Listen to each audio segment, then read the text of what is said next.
so like, what is bass music? You know, like, let's discuss this for a second. Like, what is the overall genre? Like, what makes it bass music? You know? Not 120 BPM. Nor sometimes 120. I think I made some 120 BPM. Yeah, I was just definitely about to nothing to do with BPM, honestly, at this point. I think it's just anything that isn't house or techno right now, in terms of the general umbrella. But I think in the bubble we're in, it's like a different beast altogether. It's like misfit music. I feel weird that. shit. I was listening to the new French Montana fucking album though, and it was produced by Harry Fraud or Harry Fraud. Harry Styles is the fucking actor or something. Singer, but oh yeah, alright. Well, not the producer, but it was kind of like bass music as well, dude. Honestly, I was listening to it in like succession of a bunch of EDM songs too, so I was like expecting it to be like one of our homies or somebody we knew, and fucking there comes French Montana in with the chorus, and I'm like, oh shit, what the fuck? Like, it really sounded like some experimental EDM shit up until then. So I think a lot of people are drawing inspiration from it too, as well. It's like maybe one of the fastest growing sounds, I think, especially with the wubs right now. Yeah, it's magnetic almost, you know. How do you think like we can get like bass music to like, you know, just the general public out there, so they won't be so scared of the term bass music? Like, it's a kind of scary word for something. Well, I think because it's still like, it has yet to become very tasteful. I think we've seen it with like techno and house. Like, it's been around for so long that like it's had so much time in a way to evolve and become like super tasteful. I mean, like what's popping right now in house, like with Dirty Bird and shit, like that shit is, no offense Martin Garrix, but like your shit is not tasteful. Like honestly, compared to like what's popping off right now, and I think you're kind of seeing that with bass music, not to hate on like rhythm or dubstep. I think like hats off to like pioneering a certain sound, but I think like there's so much yet to be explored, sort of, still, the genre, that like people making it are learning like every day still, and they're like pushing the sound. I feel like it's definitely I don't know, it's ground zero right now. Yeah, and it's getting younger and younger. I think we just had this conversation, like the kids that are producing right now are coming out with just straight heat. Fire. It's straight insane. Fire. There's like 15-year-old kids like making the most insane dance floor shit, and they've never even been on a dance floor. You know what I mean? No. Legally. It's still about like the renegade scene and stuff, you know, like Oscar here's been throwing renegades for, you know. That's my favorite shit. I mean, I think that's what it like drew me into this kind of music in the first place, was like that kind of stuff. I feel like that's the most like raw feeling you can get from like going to a dance music event in many ways still. I mean, like obviously I think like festivals are fun, especially when they're like transformational. But then again, that's just like a legal renegade, you know? That's like the vibe. You're playing at Lightning in the Bottle, right? I am. So how's that? Like, how do you feel about Lightning in the Bottle? Dude, I mean, it was kind of the festival, besides Symbiosis, that kind of put me onto this whole shit. I'm like more than honored and very excited for it. I've been like 6 times. This will be my sixth time actually. And I don't know, it's kind of like home for me, so. First time playing? Yeah, very stoked. Is it your first time playing? Yeah. Oh shit, that's fire. Damn. Yeah. Are they kind of like pushing forward the bass music scene? Yeah, I think so. I mean, a lot of people in the lineup, it's very, they're one of the festivals that kind of pushes this like bubble of dope ass producers that I honestly think are like making some of the dopest art I've seen. Like, like I don't know, my friends are making like shit that I think far is at a level like far higher than what is like considered like popular right now, you know? Definitely. Like I feel like the West Coast might be a little bit more established in terms of this weird bass and bass music scene in terms of like festivals and stuff, but we're coming up, you know? Yeah, the East Coast is coming up hard right now. Yeah. I feel like. Festivals, they come and go, but I think the producers, the talent, and everybody still fucking is there and hungry, you know? Yeah. So there's some steadies that have been there for a long time and continue to push the scene up there, do the renegade shit too, you know? Dude, I honestly think the East Coast is like hopping harder off right now. Damn, alright. I don't know, like I feel like I just see so much shit popping off over there at all times. And then like, I guess Denver isn't East Coast, but like they're not necessarily West Coast, and they're like the hub for bass music. Very true. Yeah, there's shit going on in Michigan too, Chicago, Yeah. you know, like the whole mid, like it's Chicago, great. I feel like it's blowing up. Yeah, no, definitely. And Detroit, man, they've always had like a good, solid, like heart for just culture, I feel. I think there's so many different. I think the reason why it's so interesting is because it's come out of so many different things. Like you got like side up and like weird like shit that like has this like reggae groove, and then you have like just straight tear out. I don't even know where that came from. Like rhythm can mean so many different things to so many people. Like I think there's just so many directions all this like stem from. Like, I think on one hand you have like the Caspa shit, dubstep shit. You have like the bass nectar vibe. I think there's a lot of like young talent right now in that like little crew of people. And I think like that's like its own thing. And you have like the like neuro hop guys, like the Cursor type shit, like more sound designy halftime. And then you have like the not as sound designy halftime. You have like the hip hop swaggy halftime, the shades shit, Ivy Lab shit. And then you have like the Caspa shit. I would say like kind of is like the wubby shit that people are innovating in right now. I think that's like super hot right now, honestly. Definitely the deep kind of. It's like system music. Yeah, it's like peekaboo shit. Yeah. It's like got this like swaggy flow, and it's like minimal. Melts on systems. People are figuring it out, you know. And the systems that are coming up right now are crazy. They're really bringing out this kind of music. I think that's just as important as the producers, is that these fucking sound engineers are doing it in their basement on their own like dime and shit like that. Like people like Hennessy and just like a ton of them. You know, it's not just like function ones anymore. It's like they're popping up every fucking day. Voids. Yeah, Voids, Tsunami. There's a couple other ones that there's one in New York for where Dub Day is played, and it's like literally sub hanging from the ceiling. It's got these cones. Are they PKs? Oh, Voids? No, it's something. It's maybe Gorilla something. Oh, what? Yeah. Have you ever played there? Dub Day? No, I want to eventually. I haven't really played much on the East Coast at all. I played in Oklahoma. That was like the furthest east I've been. We gotta talk to Wade for you. You gotta see these things. They fucking hang from the ceiling. They got these long cones that like apparently bring the bass all the way to the back of the room, like evenly distributed. It's definitely true about New York. I love New York. No, it's a good day. Oh, yeah.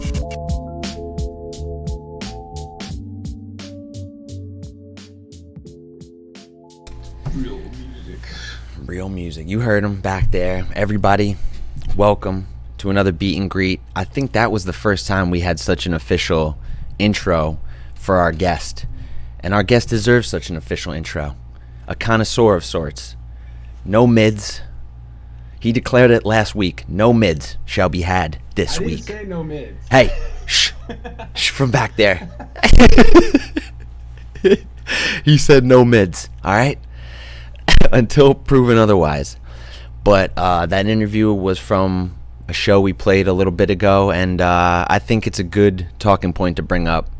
Without further ado, let me bring out the man, the myth, the beat and greet veteran too. He's been dropping the fucking bombs on us every week. So hey, everybody, let's welcome Saka.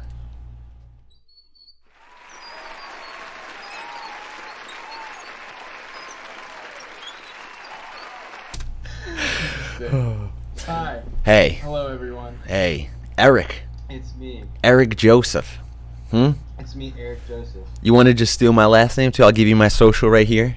We'll just, maybe we'll just switch identities. Tully? Tully, yeah, you could take it. You want to be Chow? I can be Tully. Tully. Dude, hey, I'll take it. It sounds I good. I could start like a cookie company with Tully as a last name, right? I'm- Is that an actual? Wait, that's like a dessert thing, isn't it? Tully cookies? Tully's. I don't know. Is it? Tully's? I've never heard that in my life. Maybe. Who's eating Tully's, man? Not me. But Is my voice still low? here, I could turn you up. All right. Oh, I got a gain that was supposed to be on there. There we go. All right. You want to chitter chatter about Tully's some more? Boom. Oh, Tully's coffee, bro. Tully's coffee. Oh shit. Oh, Tully's coffee. I never heard of that either, to be honest. But all right. So we obviously know that Eric Joseph Chow and Eric Joseph Tully, they both work as good names. So if you ever want to switch it up, you know it works, bro. Look at that face. Can you hear me? Yeah, I can hear you. Oh, okay. We're good. All right, so yeah, that video that we just showed, that was actually a nice little piece of media that we got there, huh? Right before this pandemic hit. Bass music history, bro. Bass music history. That's what they were kind of asking. Oh, okay. You know what? Hold on. You know what? I know what's going on. I gotta reset the inputs. This happens from time to time, and I forgot to do it beforehand, man. I did. I'll take the fumble on that. In the meantime, just look at this guy. Just look at this fucking guy. Oh. Are they looking at my face? They would be, but my computer's stalling out. There we go. Look at this guy. Check. How we doing? Check. Okay. All right. That should be better, honestly. Let's hear about that piece of bass music history that we just heard from. Huh? Everything they asked. You had nice hair too. I mean, not that you don't right now, but is there any reason for the change? Dude, I literally had horrible writer's block, and I just decided in my rage that it was my hair. No, it wasn't a full-blown rage, but it was like, I'm sick of this thing in my face. It's hot. It's LA. It's like 97 degrees. Can't breathe. And then I chopped it, and that was goodbye. Did you do it yourself? No, there's a horrible video of my roommate Izzy doing it, actually. Damn. And it's horrifying. He does it with these like horrible scissors, and no, I'll send it to you later, but it's not pretty. It definitely was painful the way he did it, and then we just shaved it all off. Damn, man, that was a beautiful mane. You just disrespected it like that? Dude, I mean, I love my hair, but honestly, like, just like started making my head hurt. I just have a lot of hair, man. Like when I grow my hair out, it's like it's just way too much. It's too thick. It's too hot. Did you go to a barber for this or what? Because it looks nice and clean and proper right now. Yeah. Is this the same haircut? Actually, we've been just doing shaving our own sides. Oh, this is just shit. this is just all natural. Oh. Or from quarantine, live from quarantine. Look at you, man. Saving money one way or another, either not cutting it or cutting it yourself. I like it. Dude, I've been in a loop, but it's kind of an enjoyable loop. I've decided it's a good loop. What have you been doing to keep yourself sane? I've been running. Oh. That's been crazy. I've never been a runner in my entire fucking life. I am running, which is crazy, but I'm just like mind blown at myself and taking dabs. Oh, okay. So I'll run, take a dab, work on music, and then just re-up on dabs and maybe stretch. I've been reading a ton, actually. Reading a ton. What you been delving into? I read this book recently called The Dip, and it's about here, I'll grab it. One second. Go. Is it by L. Ron Hubbard? Imagine Saka the Scientologist. You never know. What do you got here? The Dip. This book. And what does that say? Called A The Dip. little book that... It's by Seth Godin, and it's about a little book that teaches you when to quit and when to stick. When to quit and when to stick. Okay. Self-motivation kind of book? Yeah. I mean, it's just kind of like, I don't know, the times right now. I feel like everyone's thinking about, if doing this art shit is worth it in a way. Like, I feel like for us, like bass music DJs, like all of the money in this shit was all touring, Yeah. Definitely. So, I mean, I think all of us are pretty much thinking about the future and what's next. And if you're really about this shit, like I think if you're really, you want this for life, like a couple years ain't shit, Yeah, no, definitely. And I think the important thing is that maybe all the money isn't in touring. Maybe that's where big money is, but there's a lot of other supplemental income that we could tap into as fucking producers, and not just like bass music. I think that's where the jumping stone was for a lot of us. But like, is it going to be where we end up? I don't know, man. I think it's just I think that it might be where our niche is and where it started, and it might be where the community is. But like, do you want to? I don't know about you, but I'd love to score a fucking video game or a movie or something like that. And Oh, dude, yeah, definitely. I think I've sort of figured with the times, and even before the times, I was kind of realizing that like I don't know what I can and not say, but just in terms of making my music more appealing, I feel like last year I saw a lot of like growth in my project, and the more I felt like there was this pressure to make music that was more and more mainstream and like had like EDM builds in it, you know? And like I feel like my bread and butter is like halftime drum and bass. Like I don't really know where I kind of sit now per se, but I feel like that's kind of that was how I started seeing some growth in general. And like as time passed, the more I felt like there's this pressure for me to make like these EDM builds because I wanted to get booked more, you know what I mean? Or making music that just fit better in a live setting and would go off harder, rather than like, oh, like if I spend all these hours like panning this Foley, other homie like listening to my shit on like good ass monitors and headphones is gonna be like, this is sick, but like no one else will really care, you know? Yeah. But I feel like with touring gone and like just like the feasibility of having a career in music right now is pretty low, you know what I mean? Yeah. Unless you're like, I think streaming is a really good way to circumvent that, or like there's a lot of things that are happening right now and people are being creative, but I think in general, like the appeal to being a touring DJ producer is lower than it's been in a long time. And I think because of that, like I feel like the direction my music's been taking, at least, like I feel really good about it. And I think in a way before all this hit, I was like really pressured to make shit that would sound better live, I think, you know? Yeah. As us all, I was really pressured.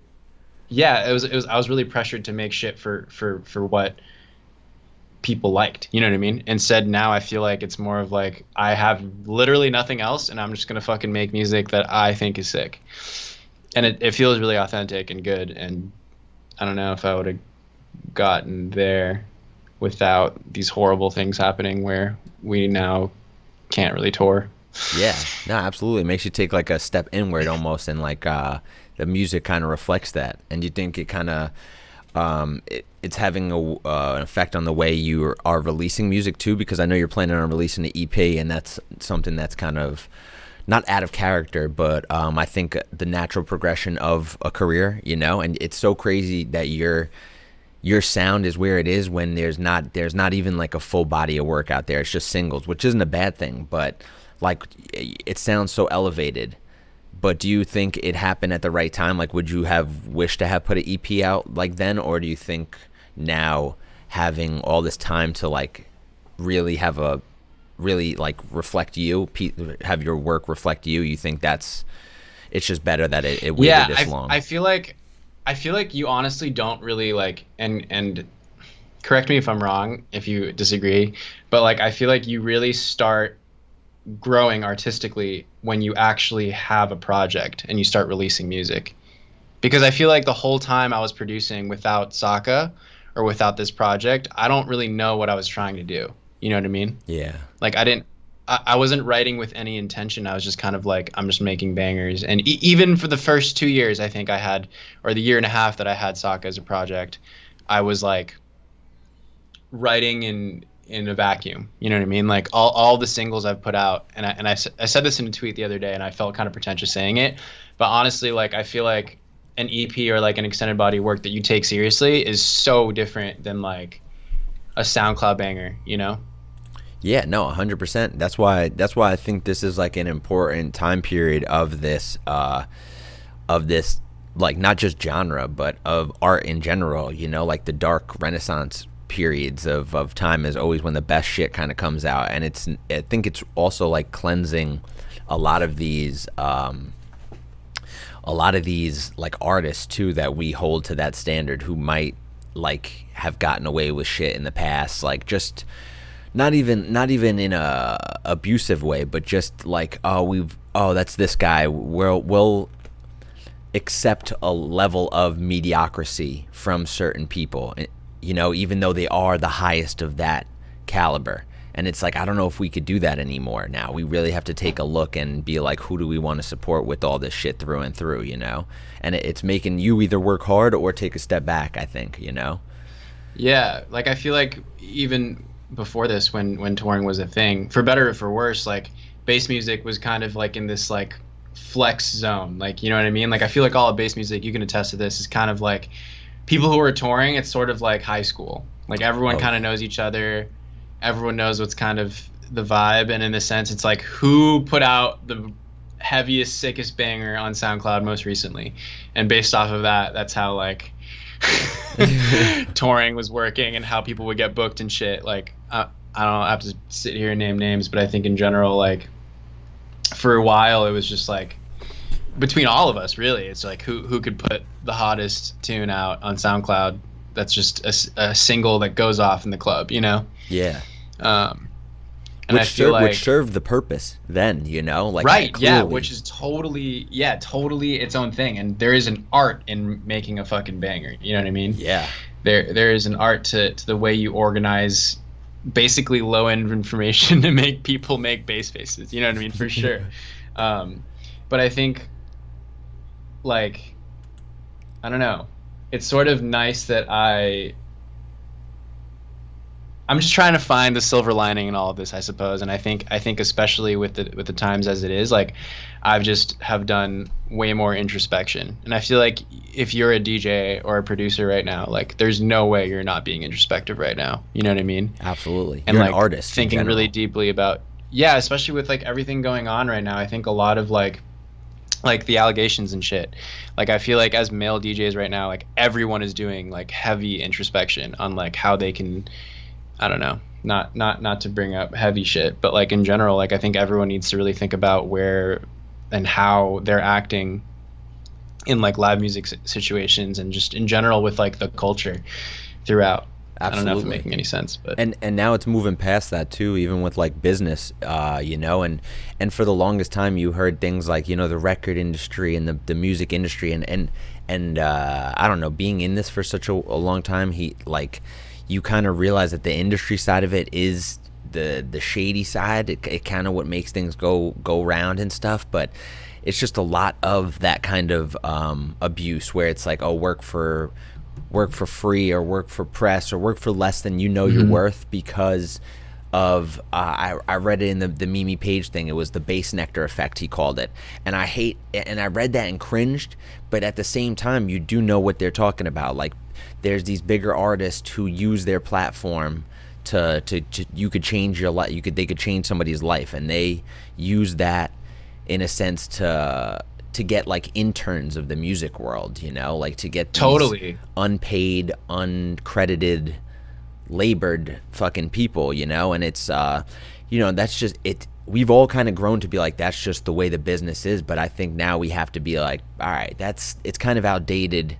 Everything has to be transparent from now on, you know what I mean? Like it's just, I will say though, I think out of all genres of like EDM, that like bass music and like drum and bass included with bass music is like one of the more authentic.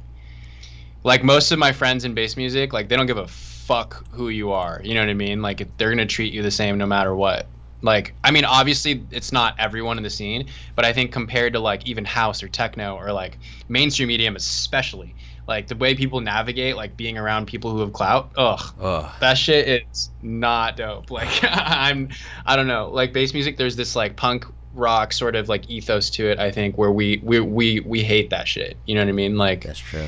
I don't know. Like That's Vide true. was on here last week? Yeah. He's like one of the most real people I've ever fucking met. You know what I mean? Like Yeah. I've watched that dude, cool guy, like it doesn't matter specifically who, but in general, people with mad clout because he's being real and authentic to his art and himself. Yeah, and that's there's a lot of people like that in our scene, and I mean, I don't know. It gives me hope in a way.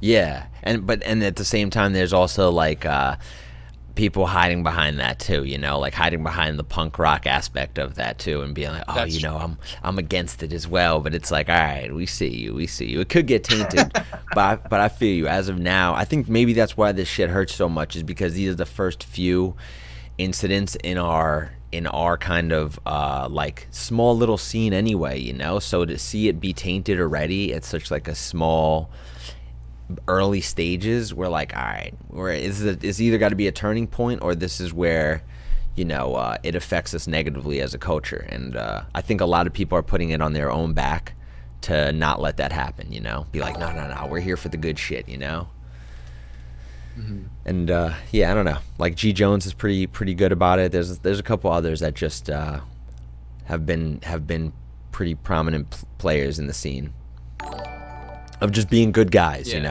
that you don't have to be a douche. I definitely agree, and I think that's something to also note, is that like the shit Bass Nectar did, for example, terrible, atrocious, but there are some things that have been created because of his presence that are good. Like I think like a lot of awareness of like drug use, a lot of awareness of like women and women's rights in general, and like being a feminist, like even though the actual human himself maybe not great, like yeah, I think throughout, like it's still important to try and like leave like a very positive impact on the scene as a whole, and also make sure you hold yourself accountable in personal situations too, you know what I mean? Yeah, like I think it's like about a holistic, like all in all thing, and at the same time it's like I don't know if the way social media is right now, but like I feel like there's also a good amount of people who are like using their platform and talking about it. It's like I don't know if you are being sus. I don't know. Yeah, no, exactly. No, that's what as soon as I finished that sentence, I was like, I hope it doesn't come out that G Jones is like a creep, because anyone could put up that front, exactly, Dude. But like you literally just hit it on the head. It's those two sides of it, and everyone, especially now, it's like the cool thing to do to be for everything, and be for injustices, but to hold yourself accountable for all those things. That's where the true, like, where everything comes back to it. And a lot of people, they don't, or they start off good and they, somewhere along the line things just get misconstrued and shit. So it's just kind of fucked up right now that it's bleeding back into every scene. But I mean, I think that's the thing, is that it has been in every scene. Every scene is not safe from these things, whether it's religion, politics, everything is, we're all fucking succumbing to this bullshit right now. And it's crazy that we got on this from. I do want to say one thing about it though, and I think like a lot of times like this doesn't get said, and like I think cancel culture does have like certain demerits to it, in the sense of not what people might think, but more so just like, why are these things, we should be making the environment comfortable enough for women to call this shit out immediately, you know what I mean? Yeah, when the facts aren't quite as blurry, when time hasn't passed as much, because like this cancel culture shit makes it controversial inherently. Yeah, you know what I mean? Like it's coming back like 5 years after the fact, and I know like it can be really traumatizing and horrible, but we should also be making an environment safe enough for women to feel like they can just call out their abusers on the spot, you know what I mean? Yeah, definitely. Whether it be like, musically or whatever it is, not even just physical too, like that kind of shit. Yeah, totally. How many royalties were collected for Butterfly that were, is going all like unknown? And shit. Yeah. So exactly. it's crazy, man, that it all this shit can go under the rug for so long. But I mean, I think hopefully now it just scares a lot of people, into just being, not that you even need to be scared into like knowing that this shit is wrong. It's just like, come on. Yeah, totally. Come on. I don't know, man. It's But it's like a balance of power thing, and I think, because it's the same thing you see with like Black Lives Matter and shit. Like now we have social media and these devices that are like great equalizers, you know what I mean? Like the way they've designed, we can now just like put people on blast who are, because I mean like, like all the videos of like the racist fucking Karens, you know what I mean? Like that shit was normal when I was growing up, you know what I mean? Like I'd be with my fucking dad in some grocery store, I'd do some racist shit to him, and he'd be like, like, I don't know. Yeah. No, for real, man. It's even some of the words that are okay and not okay to say, like, even in my times, like I was thinking about just the difference in terms of like what even I considered from growing up. Like I used to say the word gay, like, oh, that's gay or something, and then one time my cousin was like, oh, you shouldn't say that. I'm like, maybe I shouldn't say that. And now I think about it, I'm like, that is offensive, as a grown-ass man. But then some other words, I'm like, how do they find this an offensive, this an offensive? I'm like, wait. I'm just going to have a different outlook on it 10 years from... That's what I'm saying, dude. Like, you're a complete, like, I don't know. In high school, I would fucking say the F word, you know what I mean? Or the N word. Like I thought like there were so many things that I was not aware of as a high schooler, you know what I mean? And some of these like cancel culture things are like people screenshotting shit of people saying the N word 8 years ago.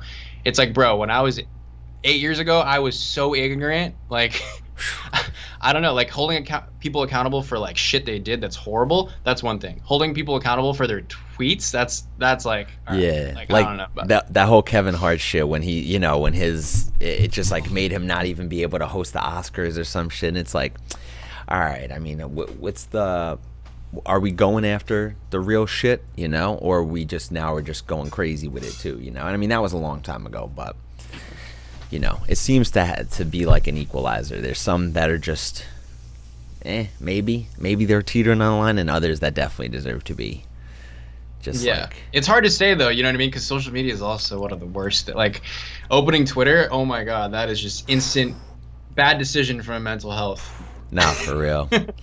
It's for the day, you know what I mean? Like every day. If I wake up and I don't look at my phone for the next like 2 hours, my day is probably gonna be pretty good. If I wake up and I look at my phone immediately, odds are my day is gonna be less good. Yeah.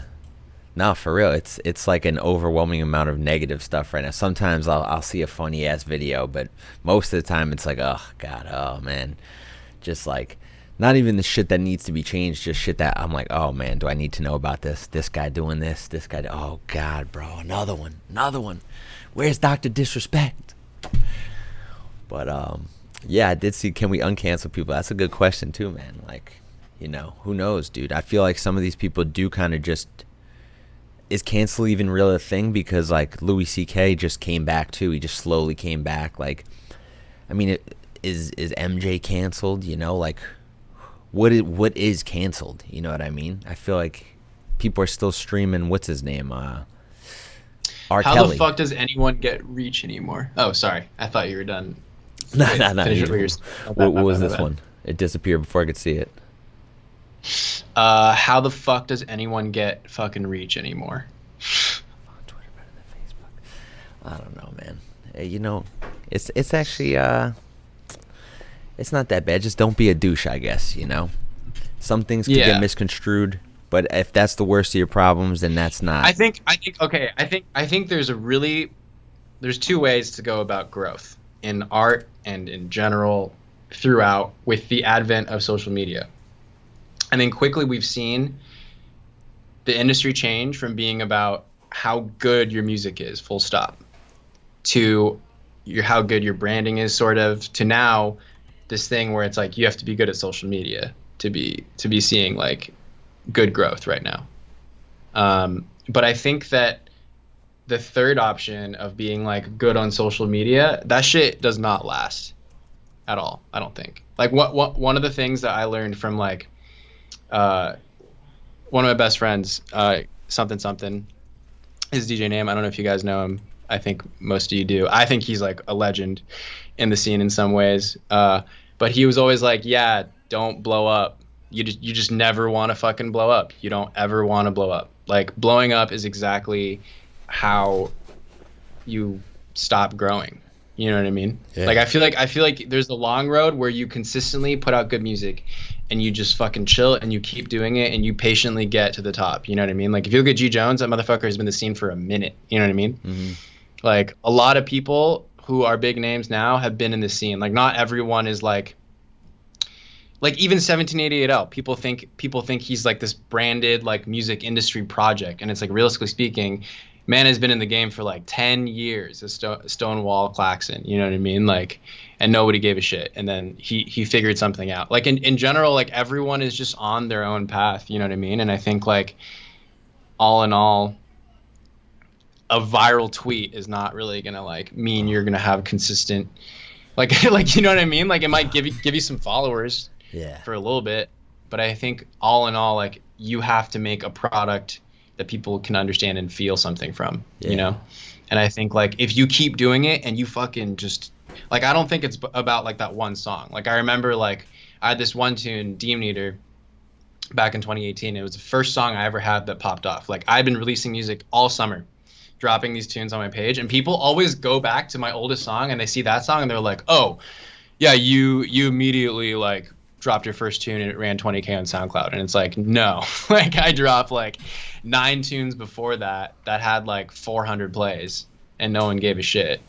And then I had this one tune, and this is before I knew anything about repost chains or any of that shit. Like it just popped off. Like, and I think ultimately, like, you just have to keep making bangers. You got to keep making bangers until the point that's undeniable. You know what I mean? Definitely. Like if you look at people who are killing it right now, like, and really climbing fast, like Kumarion, for example, or like, I don't know, last year, like Miso. We all saw Miso pop the fuck off. You know what I mean? Yeah. And the Definitely. bottom line is that dude he didn't have good branding or any of that shit. He was just making bangers that people liked. You know what I mean? Like, Yeah.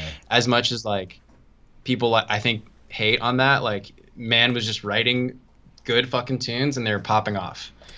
Like, I don't know. Was Saka your first project? What? I actually had a lo-fi account called Anime Boyfriend. Really? Anime I was Boyfriend. making lo-fi hip hop beats, bro. Yeah. So that was the first one. when was this? Just like 2017, 16, I think. I was just like, I was very into like Dallas Cotton and like Macross something, I can't remember, but all these like J Disco vibes and like honestly the shit my mom was like into. There's this band called Paris Match that I was super into.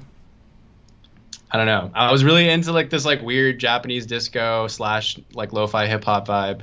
And it's through lo-fi hip hop I started discovering like bass music, and that's how I got into bass music.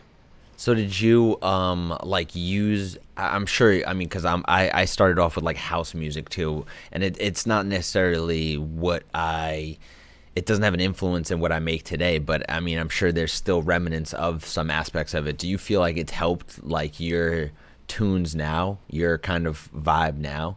Because there's still some sort of remnants of like lo-fi beats in there, like Foley snares and like weird little sounds, you know, like realistic kind of things, you know? Dude, totally. I think I had this whole like I think in general my music is basically the way I've traversed through electronic music consumption. Like I think I am just an amalgamation of everything I'm inspired by.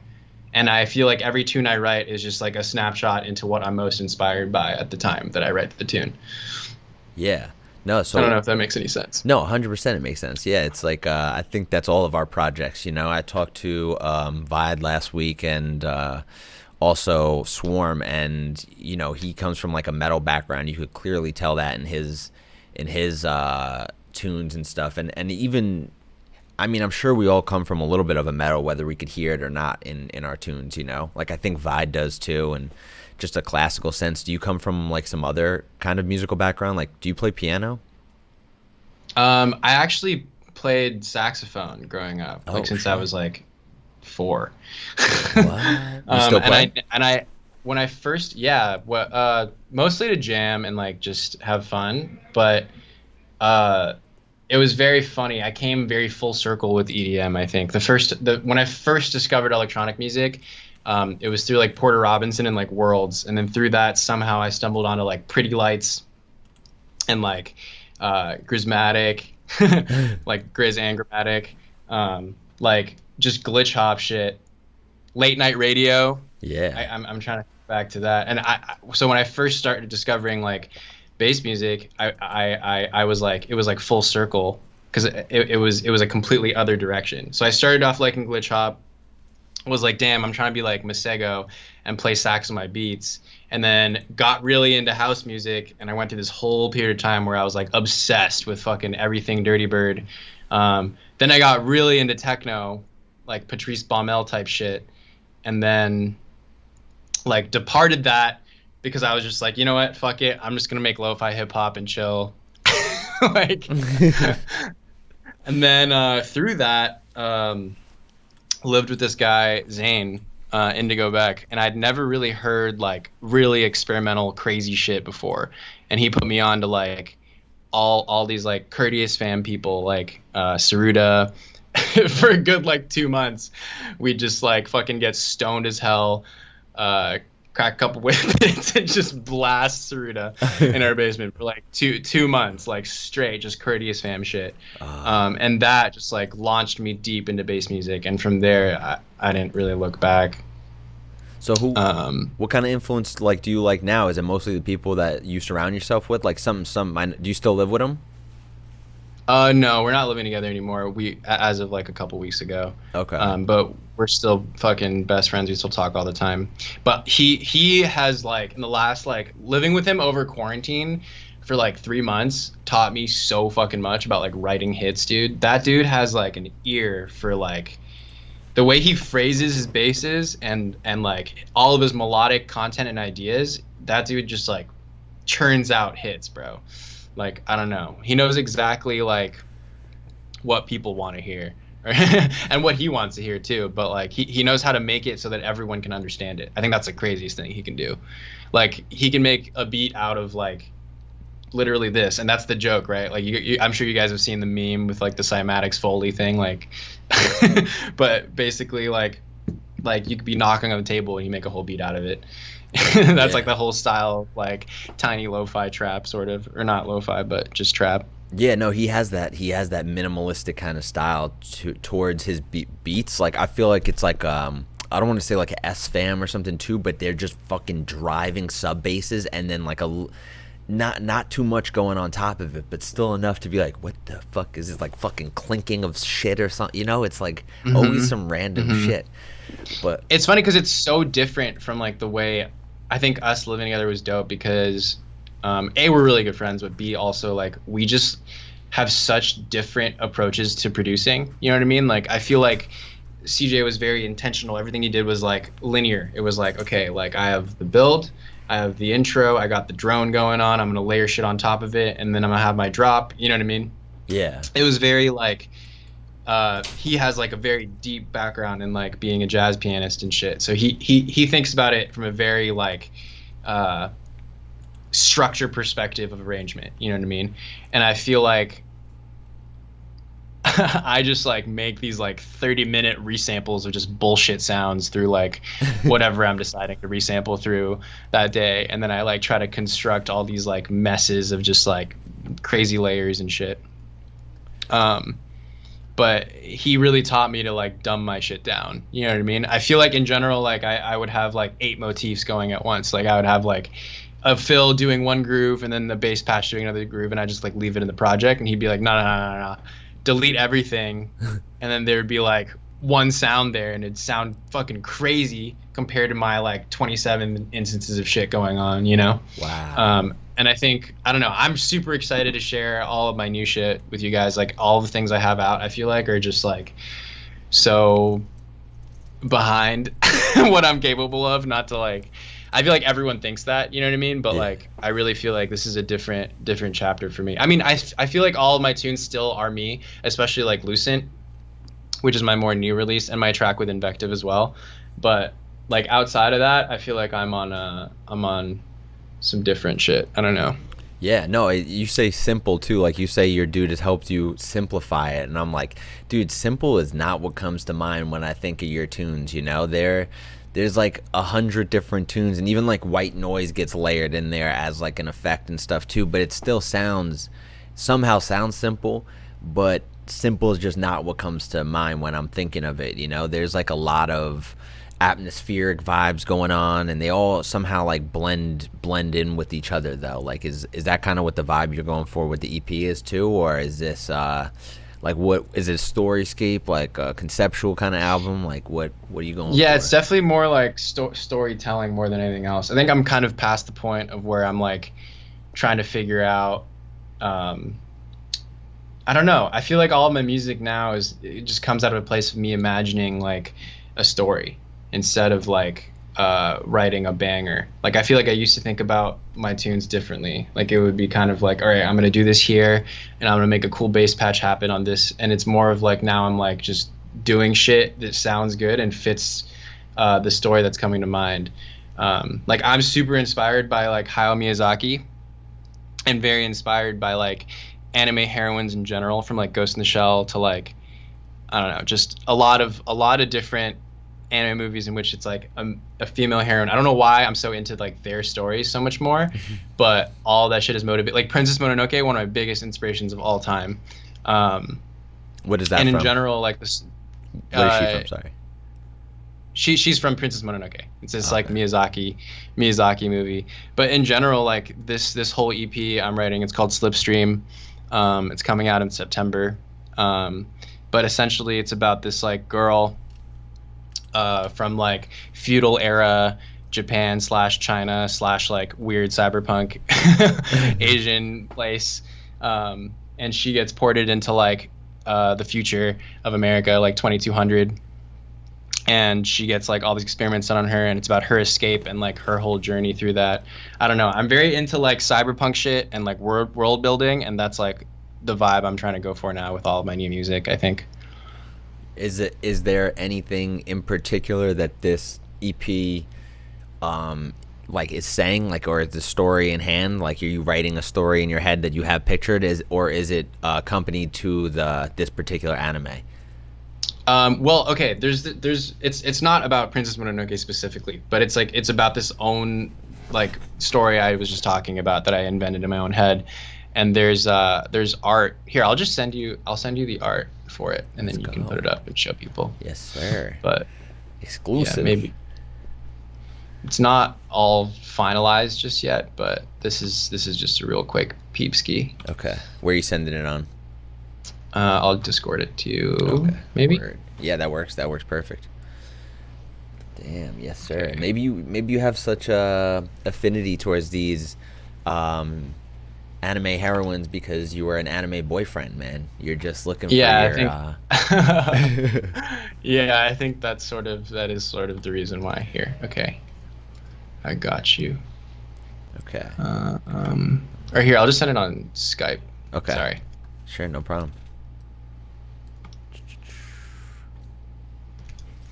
Let me just pull this up real quick. Get this link out. Oh, how do I get the chat? Chat. 1 second. Where the hell's the chat? Oh, there we go.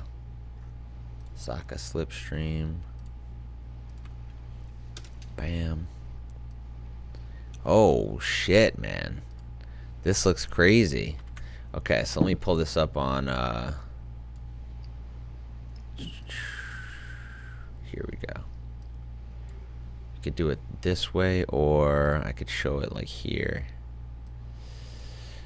Yeah, man. So what's going on here? What is, Oh, sorry about the duplicates. But basically these are for each of the. So I sort of worked with this artist, Elisa Ross. This is her tag on Instagram. I'm gonna drop in the chat. damn. Oh fuck! Hold on, I misspelled it. Draws. But she essentially, I worked with her on every song, and it's like in infancy. I showed her like. I told her my whole vision for like the way that the EP was gonna go. I storyboarded it out with her, and I was like, this is like the vibe I want to go for the first tune. And then throughout each of these illustrations, I sort of like wrote tunes to fit what I sort of felt from the illustrations too. So it was like us working in tandem together. Oh my right God. Now we're still trying to figure out how we're gonna get all the art on the platforms, but I think we're gonna try and make like prints and merch and shit to go with it. And I'll also like leave these up somehow, but they won't be on the actual EP art. I think it'll be a different one. Oh, so these are all to go with each individual song? Yeah, I guess I could just sneak peek reveal and just say, yeah, it's coming out on Bass Rush. Yeah, I think we The got a little logo's tag right down there. Might have spoiled Yeah. might have spoiled it. But yeah, if you could all keep a secret. Yeah. Yo, insane artwork though. Holy shit, man. This is amazing. Yeah, she snapped, man, and like I'm really excited for. I don't know. I think it's I hope the songs I made live up to the art she made, you know? Dude, well, it's nice to have that kind of like mutual, like it's almost like competition. Like you can't let her down, she can't let you down, kind of thing. Maybe she felt the same way, you know? She's like, damn, I listen to some of these dudes' tunes. They're intricate. They paint a very vivid picture, and like, Yeah, she's actually dude. dating someone in the scene. Oh, really? Mamokshu. Yeah, Mamukshu? that's his girlfriend. Yeah. Oh, wow. So does he have a lot of artwork like this as well, or you the first one to tap into this? His last EP, I think she did a piece for him, but I really went in on getting her to do a whole bunch of shit for me, for sure. Yo, I love the style, dude. So what's your badass heroine's name?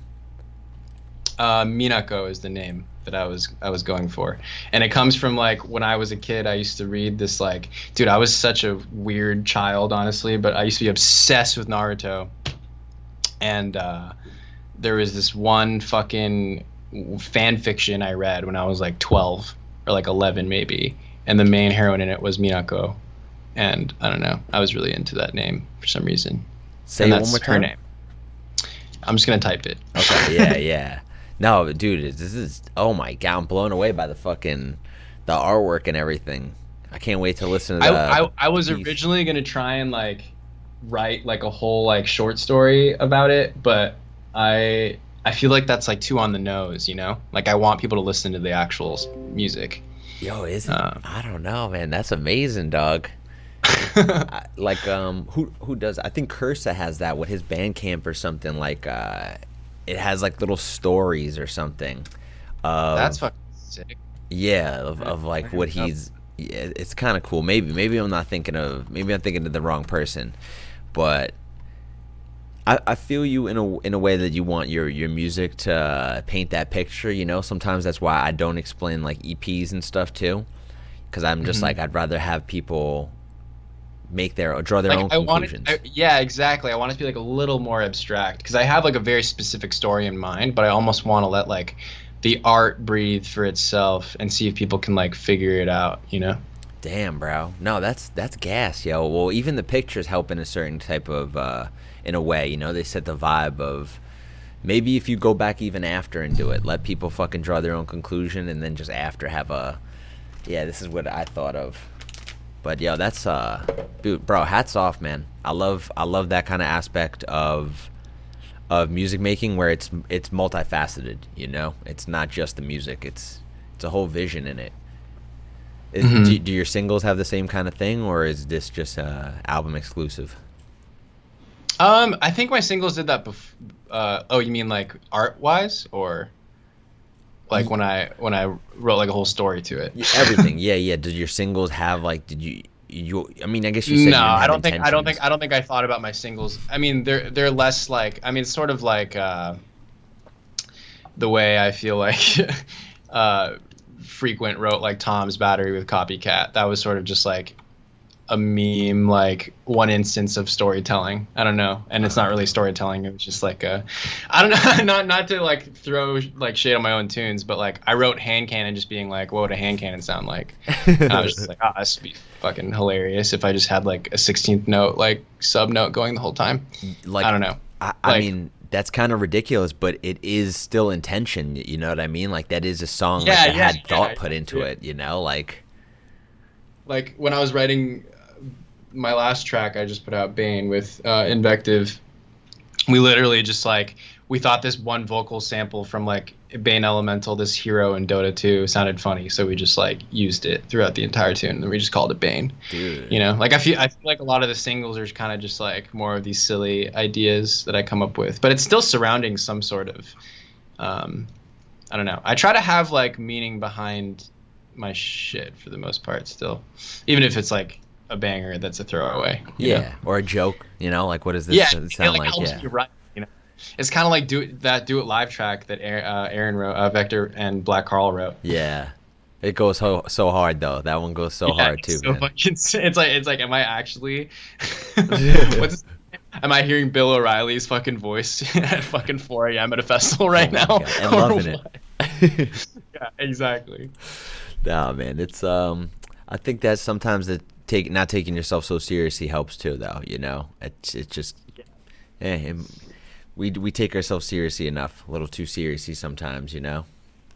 Yeah, definitely. And I think that's like part of this whole thing is that it's just kind of, it's tongue in cheek in a way. Like I know how anime can be, but like I'm just very inspired by it, and I think it's like it is what it is, sort of. It's no deeper than that, you know. That's how I kind of want my music to be. It's like it's no deeper than an anime, you know. True. It could be deep, it could be not very much so. You know what though? That's a lot more difficult than it seems, at least to me. You know, seemingly, because I try and do that, and then it's like, you know, it's the same battle of trying to keep it simple, your tune simple, and then not, and still have it impress people like that you look up to, or you know, your peers, you know, because totally, it's always what comes into mind when you're making a tune. You're like, is fucking Essex gonna like it, or you know what I mean? It's always something weird like that. You know? I feel that. I definitely feel that with like my homies, especially my roommate. He doesn't even have any music out under his new alias, but like his opinion matters so much to me because I think he's sick. You know what I mean? I'm like writing into him, I'm like, dude, is he gonna think this is dope or not? And especially because he lives next to me, I'm like way too worried about it. You know what I mean? Dude. It's good. I don't know. Yeah, exactly. As of late though, like what I think you're saying is like where it's like that perfect mix of simple and just like producer flex, you know? Like I feel like the person nailing that right now is fucking Scope, dude. Have you heard his new shit? No, dude. Oh, dude. I don't know. Scope. All right, I gotta check him out. Play it real quick. Yeah, I'm down. I'm down to play it. Like, why not check it out? We'll start our beat and greet off. His last. He had this one tune on Inspected called Low Focus, and it's so simple, and I'm just like, dude, this just like shits on me. This is like the vibe I try to go for, and it's just like better than all my shit, honestly. Oh my gosh. I'm not even gonna cap on that. So who do you like look for while I'm looking this up? Like, who do you like fuck with? Any collectives in particular? Like, which ones do you stay with? Like, do you click up with anybody or what? I feel like, I don't know if Hudson's watching this maybe, but I feel like I'm sort of the upscale prodigal son. like I feel like when Hudson and I first met, I had like 400 followers on SoundCloud, and he like started teaching me all the shit about neuro and like introduced me to Nolan, Frequent. I knew Nolan before, but not like very close, and then we all became really good friends, and they showed me hella shit. They've honestly taught me pretty much everything I know, especially about white noise. But like I feel like I just didn't end up making what they wanted in a way. Like I still feel like I like those tunes, but yeah, Hudson Lee. I just love making bangers, man. There's a part of me that just fucking loves bangers, and like they're really into these crazy cinematic like storytelling pieces, which I still am down to do and I want to do, but I want to do them with bangers. And like, I don't know, I don't take it quite as seriously maybe, and I think in a way I'm like the prodigal son of upscale, you know. Like I kind of like turned my back on the big brain shit, and I was like, no, I'm just gonna make bangers. He has another label, right? Frequent. It's upscale, and is there another one I think that they do a little bit different? I think it's less. It's I don't know. Maybe I'm thinking of. No, I'm pretty sure it's upscale. Like they have two sides of it. Upscale. Yeah, are you thinking of Undertones? Maybe I'm thinking Undertones. Is that him as well? Yeah, but he hasn't put anything out on it. I don't know if I just. But it's supposed to be bangers more so. Oh, all right. And upscale's supposed to be all like big brain future garage shit. Yeah. Future garage, like crazy shit. I don't know. Yeah. I mean, hey, that's like just like genre bending crazy shit. Yeah. Yeah. And in the terms of like you said, production flex, that's the S tier of that. You know, it's like yeah, that's just straight producer porn music. You know, for real. Like Alexander Panos is like producer porn god. You know, I haven't even heard of him. See, that's what sucks. Is like you sometimes these guys could just get swept under the radar too. You know. Yeah, but Frequent and Hudson Lee have an album on the way, and it's like the craziest cinematic storytelling shit ever, for sure. But yeah, that shit in a way like runs less numbers because it's less formatted. Yeah, Alan Moore, top tier for sure. Alan Moore's a big inspiration of mine as well. Is he a young kid, Alan Moore? No, he's from Israel. Oh, okay, yeah, no, I've definitely heard of him. um, I've definitely heard of him. I think he's in his 20s now. But he's like in the upscale crew of like just insane producers, honestly. Alright. Just like crazy producers that love Foley samples. So these are just people that you are like clicking up with, or are these like the inspiration that you kind of fucking Both. I'm friends with some of them. I'm really like just really good friends with Frequent and Hudson Lee. And I'm like mild friends with the rest, I think. Or not the rest, but like some of them. But in general, that's like where I draw a lot of direct skill from. I don't know if inspiration is the right. It's like I literally know what I know because of those guys. Yeah. So it's hard for me to say. Like I feel like I didn't really have a language of producing before them, you know?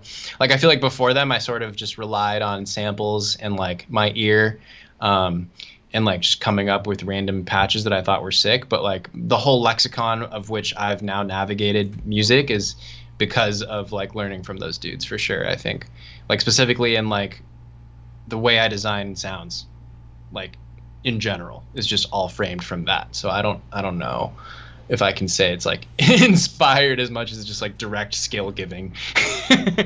Well, hey man, I think you've taken that and ran with it in a little bit of your own style too, especially in the short amount of time. Like I hear 2 years or whatever. Is it 3 years by now, or you're still? Yeah, it's like almost 3 years now. Is that the date on your?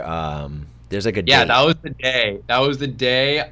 My friend like fucking kicked me in the ass and was like, "You need to fucking actually produce." 11/23/17 is when this project started. Jesus. Yeah, exactly. That's crazy, man. That's impressive as fuck, man. Because you know, whether you're being taught or not, like that kind of complexity, it's just I think you have to have an ear for it too. You know, you probably had to have a sense of like, I don't know, just music. Do you like, I mean, learning saxophone, do you have like music theory background and shit like that? Yeah, I do have music theory background, but I feel like that almost doesn't even help me as much as like having a good ear, man. Like from what I know, I think Chi doesn't have any music theory knowledge, and his melodies are like really fucking good, you know? Yeah. I feel like a lot of it is just ear. A lot of it is just having an ear for knowing what's gonna hit hard. Yeah. And I think that's like, to me, like having a melody in like heavy bass music is the swaggiest shit. Like, I don't know. No. Like if you have a banger that has a crazy melody, I think that's like the move. I don't know. And you got great groove too. There seems to be a groove with your like percussion, man. Does that come from like a saxophone background? Does that come from like, you know, I'm assuming jazz? No, I think that comes from like being a dancer. Like I was a dancer in college, in a dance crew. And like really into like b-boying and shit. Yeah, back in the day. What? And I think it comes from like knowing what pockets, like I kind of imagine people popping to my shit, you know? Yeah. Like popping, kind of crumping, either or. It's kind of how I try to make my beats work. It's like a hip hoppy like swing usually, you know? It's like a boom don't boom. You know, I don't even know what I'm doing, but it's just more of like a it's never just like 1-3. It's like, you know, a couple variations in there, but it's never too much. Where I feel like mine could get a little like, sometimes my drums will just be too robotic, you know. And it oh seems shit, like, yo, I got Southam in the chat. I went to college with this dude. What's up, man? What's up, Elijah? saying shout out Pangea. That was the dance crew I was in for a few years in college. That's hilarious. She don't know about Pangea, so that was literal, huh? Now they know about Pangea. I was in 2 different crews. I was in this crew called Groove Nation, and then we split off and started a new crew called Pangea, and then I committed the ultimate betrayal and went back. Dude, so people are asking for dances, man. You gonna bust out at some tutting or something right now? What did you guys do? I can't. Well, I can actually tut. That is true. I can tut a little. But I'm not gonna dance to nothing right now. Oh man, I want to see dance moves. All right, so maybe if some of the beat and greets are that good, he'll fucking bust out dancing. So Yeah, no mids. I'll start tutting. I'll start tutting to good beats, you know. No mids, man. Yo, you do poi and stuff too, right? You do some other wookish activities besides tutting? Oh yeah, that's how I got into, dude, all this music shit. It was just me being a huge like fan, I think. Like that's why I feel like I took to producing so quickly and went in so hard, is because I knew I just wanted to fucking like do it. Like my whole like I danced around the literally danced around what I actually really wanted to do which was to make the actual music. I think I like gloved and like Me too. spun poi and like try to find. I think a lot of producers like get into flow arts and like fucking gloving and shit and all this other shit like before they actually start making music. At least like with bass music especially. And I feel like I don't know. I feel like it's the same sort of like brain that works with like flow arts is the same with like producing. Yo, definitely, man. It's especially that flow state, dude. That's something that is I have a real trouble like doing. Maybe it's because I'm streaming too, but like doing with music, that flow state that you get into with poi, and you just are like hitting things and just hitting that motion. I was never that big into poi, but my brother was, and he's a flow artist. And like just, skating too. Did you ever skate? Oh yeah, dude. Yeah. Okay, then that's what I'm saying. Like I feel like it's all like the same shit ultimately, and that's kind of like why I don't know. I'm honestly just a wook who has my shit together. Chad is talking about me being a wook. I'm a full blown wook. Like I fried off of 14 tabs at Serenity 2016. Like I'm a wook. I'm a full blown wook. Yo, wait. So that was the start of it, right? I think we talked about that in that video. That was it. Serenity Gathering, or was it one of the ones with the S over in the West Coast that you were looking forward to actually playing? It was going to be full circle. Oh, it's lightning in a bottle. Oh, lightning off. Now what I asked. Yeah. See, I've tripped on too many fucking tabs. Well, honestly, but those festivals are like, I don't know. Symbiosis was the first festival I went to. That like 2014. 2014 Symbiosis. 2015 Symbiosis. That's what it was. Minnesota, B2B G Jones. They played out Long Distance by fucking Sam G. And that tune was not out yet. And I remember hearing that tune and losing my mind. I was like, what the fuck is this genre of music? It was mind blowing to me. The West Coast has always been pretty advanced in like being ready for that. Like maybe it's the culture over there. But like you guys, I feel like Symbiosis was like, it's like maybe it's the video from Symbiosis where they're all just fucking going ham. It's like Saruda, G Jones, like all that whole squad, Ethan Glass, I think, or something, like a bunch of them. Huxley Ann, they're all that was like 2013. They were clicked up. They were ready for this kind of thing. And I feel like East Coast, it took a little bit of time. I feel like West Coast sort of like stifled there, you know?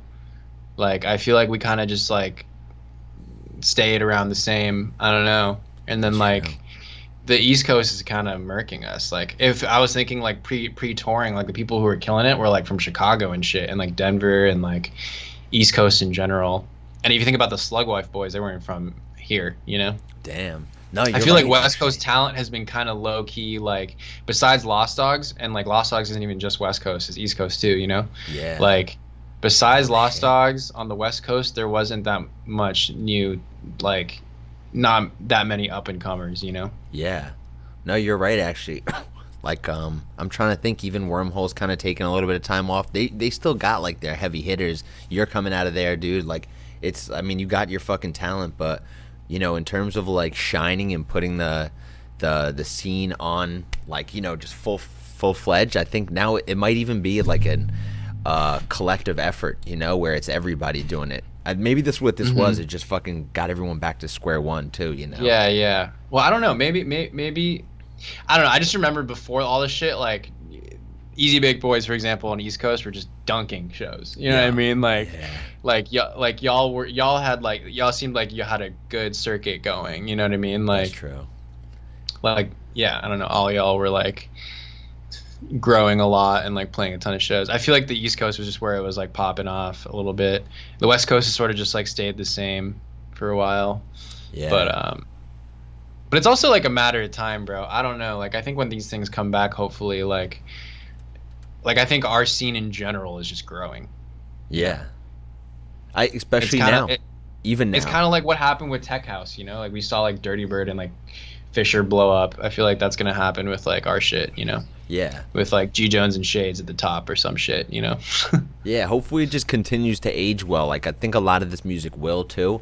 And that's the thing about it, is like a lot of the stuff that got hyped then, it might not have the longevity that some of the soundscapey stuff does, and you don't know when that's going to come into play in your life. But maybe, you know, when we're bass heads that are 40, 50 years old, we're not going to want the fucking, you know, what is some of Subtronic shit, you know, like the gutter volumes or whatever they're called, or, you know, no offense, now that's what you call rhythms, and that's what I mean, you know, like, so I mean, hopefully this is in it for the long, you know, this is there's a lot of longevity in the music that, you know, you're making and putting out, and I think when you have a story behind it and have intention like that, it does go a lot farther, you know. Yeah. But I mean, it really depends, though. You know, like I'm thinking of fucking who's that, Tiesto and shit, and fucking I don't know, who's that dude that everyone was clowning like a while back, that was like, he posted this picture of like right when George Floyd had died, and he posted this picture of him being like, block the haters out, bro, and he posed with his like Ferrari. Yeah, ice cream. Who was or that? some shit, dude. I don't even, Don Diablo or someone random. Oh or yeah, someone like that, bro. Those, I don't know, man. I think all in all, like, corporate EDM will always be around as long as capitalism is around. You know what I mean? Like, naturally. All these, like, I think, I don't know. Part of me never really wants like bass music to like fully blow up. You know, I kind of like the pocket we occupy. You know? Yeah. Nah, I think, and like we can have, as long as I can eat, bro, and I can make music and chill, like I'm down for bass music to be small. Yeah. And like it was the case, you know what I mean? Bass music was small enough that like you could be a touring DJ and survive.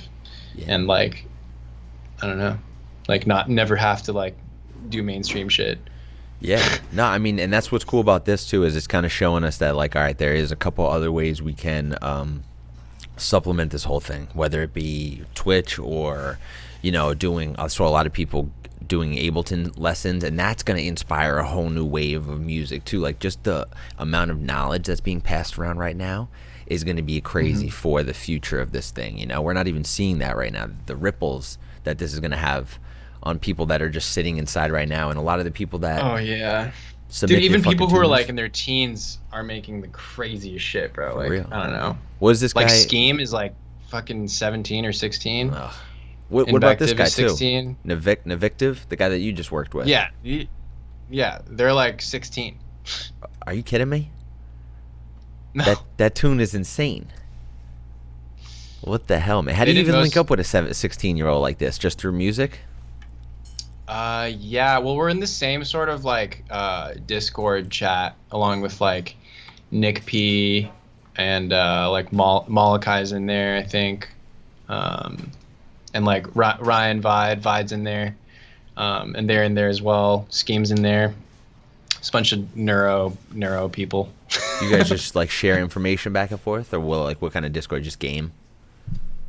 Yeah, kind of both. We just talk shit, All right. talk shop. But yeah. Yeah, man. So like also on your SoundCloud it goes HK to SF to LA. So I mean, I'm assuming that means Hong Kong. Yeah, I'm originally from Hong Kong, born and raised. But I would go back and forth between there and SF growing up until I went to boarding school in Virginia, which was a trip.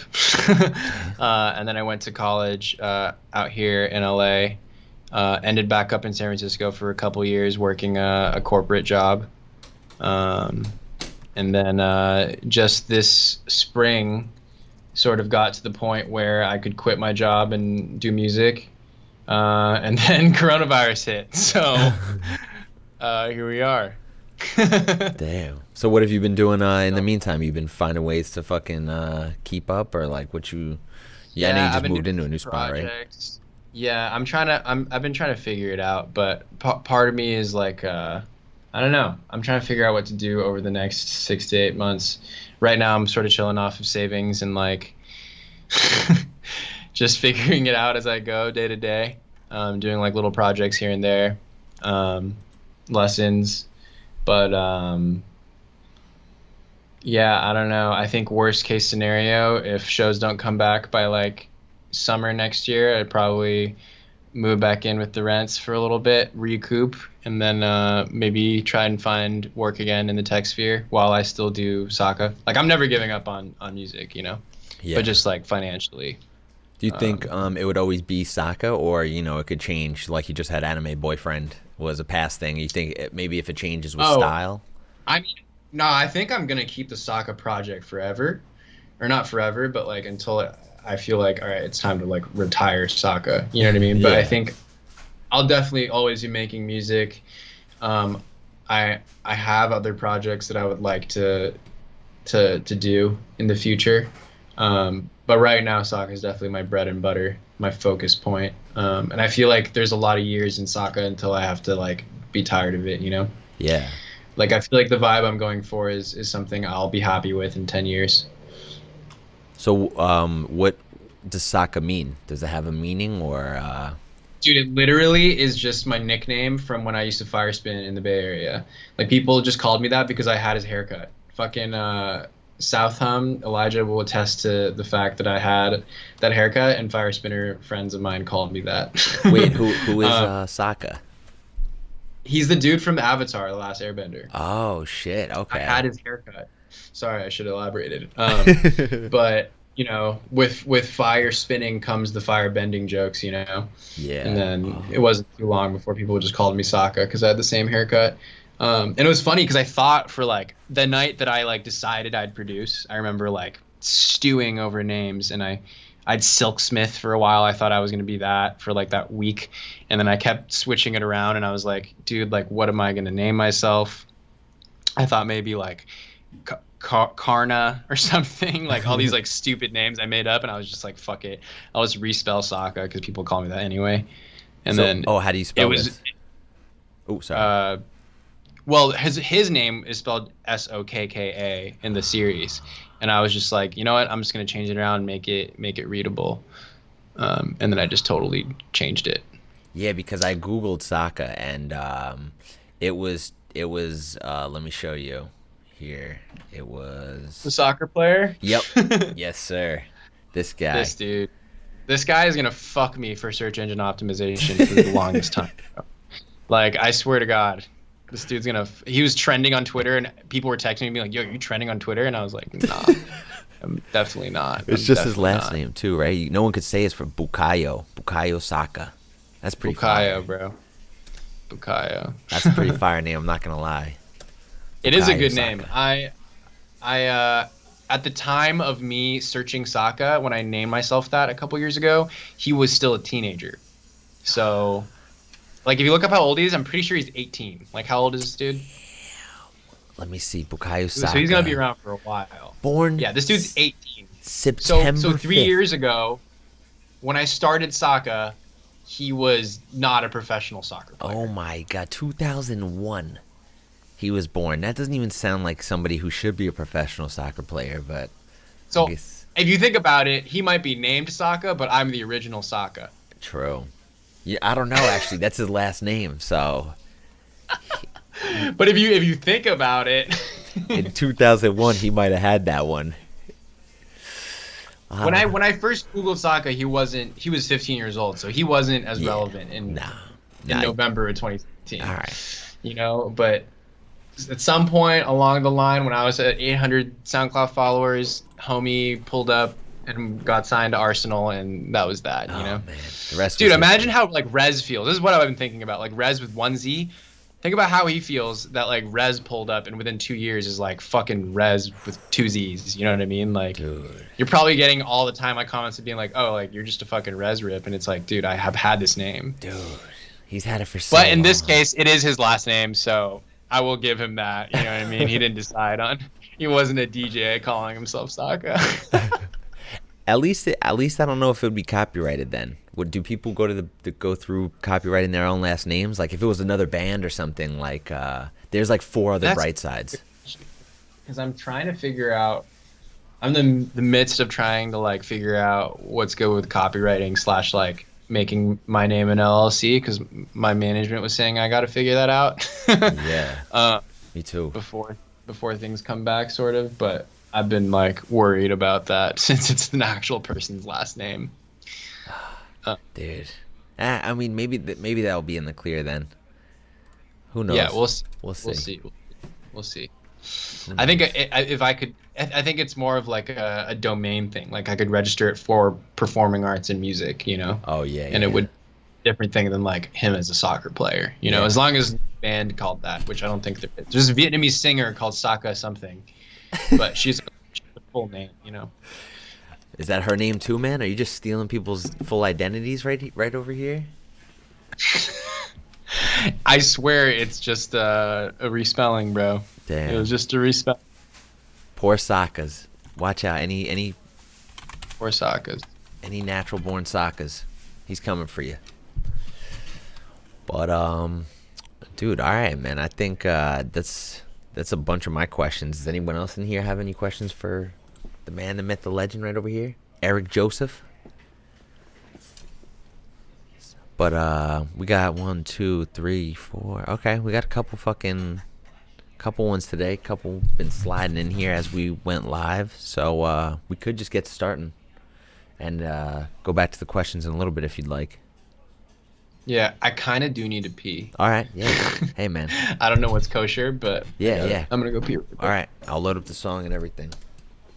Ask for All right, questions. I'll be right back. People are scared to submit their tracks? No, I don't think so. I think we got a good amount. We got a good amount. That's funny, though. Spundos, man. Spundos. I haven't heard that name in so long. That's funny. Dendroid, how you been doing? Chum Slick, Jen Chow. We got all these in here. Jen Chow, Dendroid, Sketchy Pete, what's up, my guy? Mirror Maze, Southoom, Undefined. You know what we're gonna do too? Let's go. Community rips time. All right.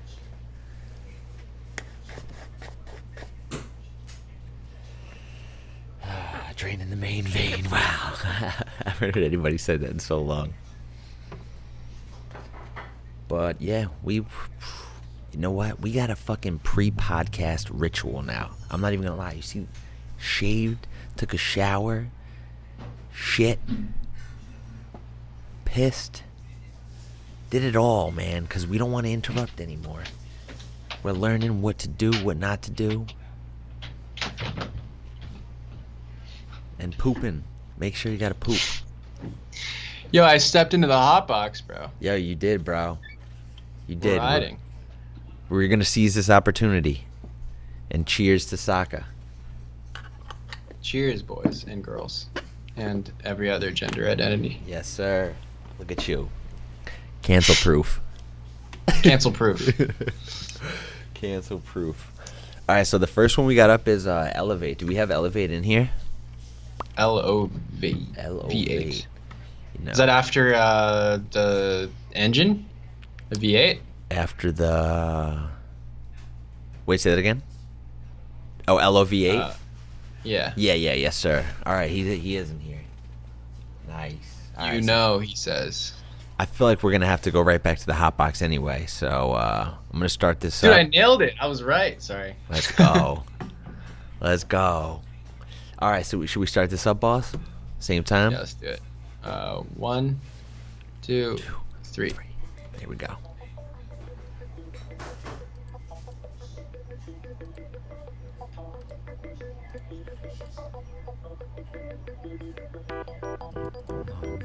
Yeah. What the fuck is me? Come on.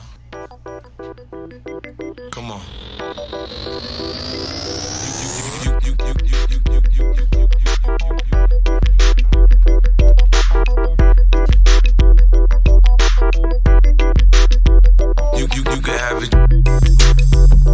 Yeah. Come on.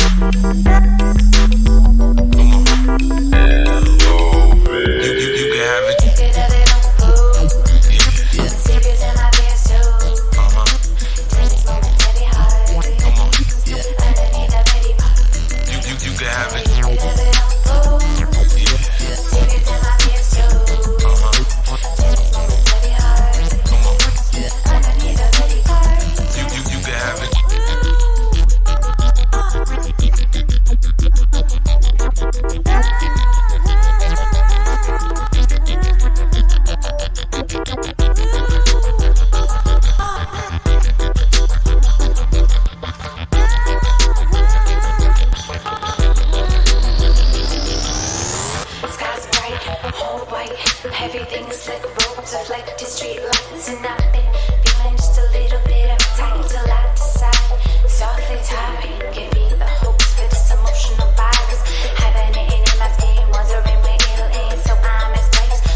can have it. Yeah. Come on.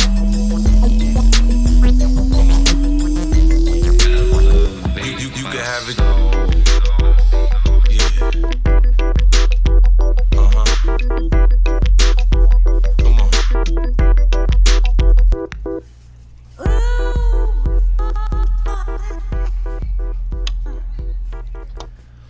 Hey, man. Okay.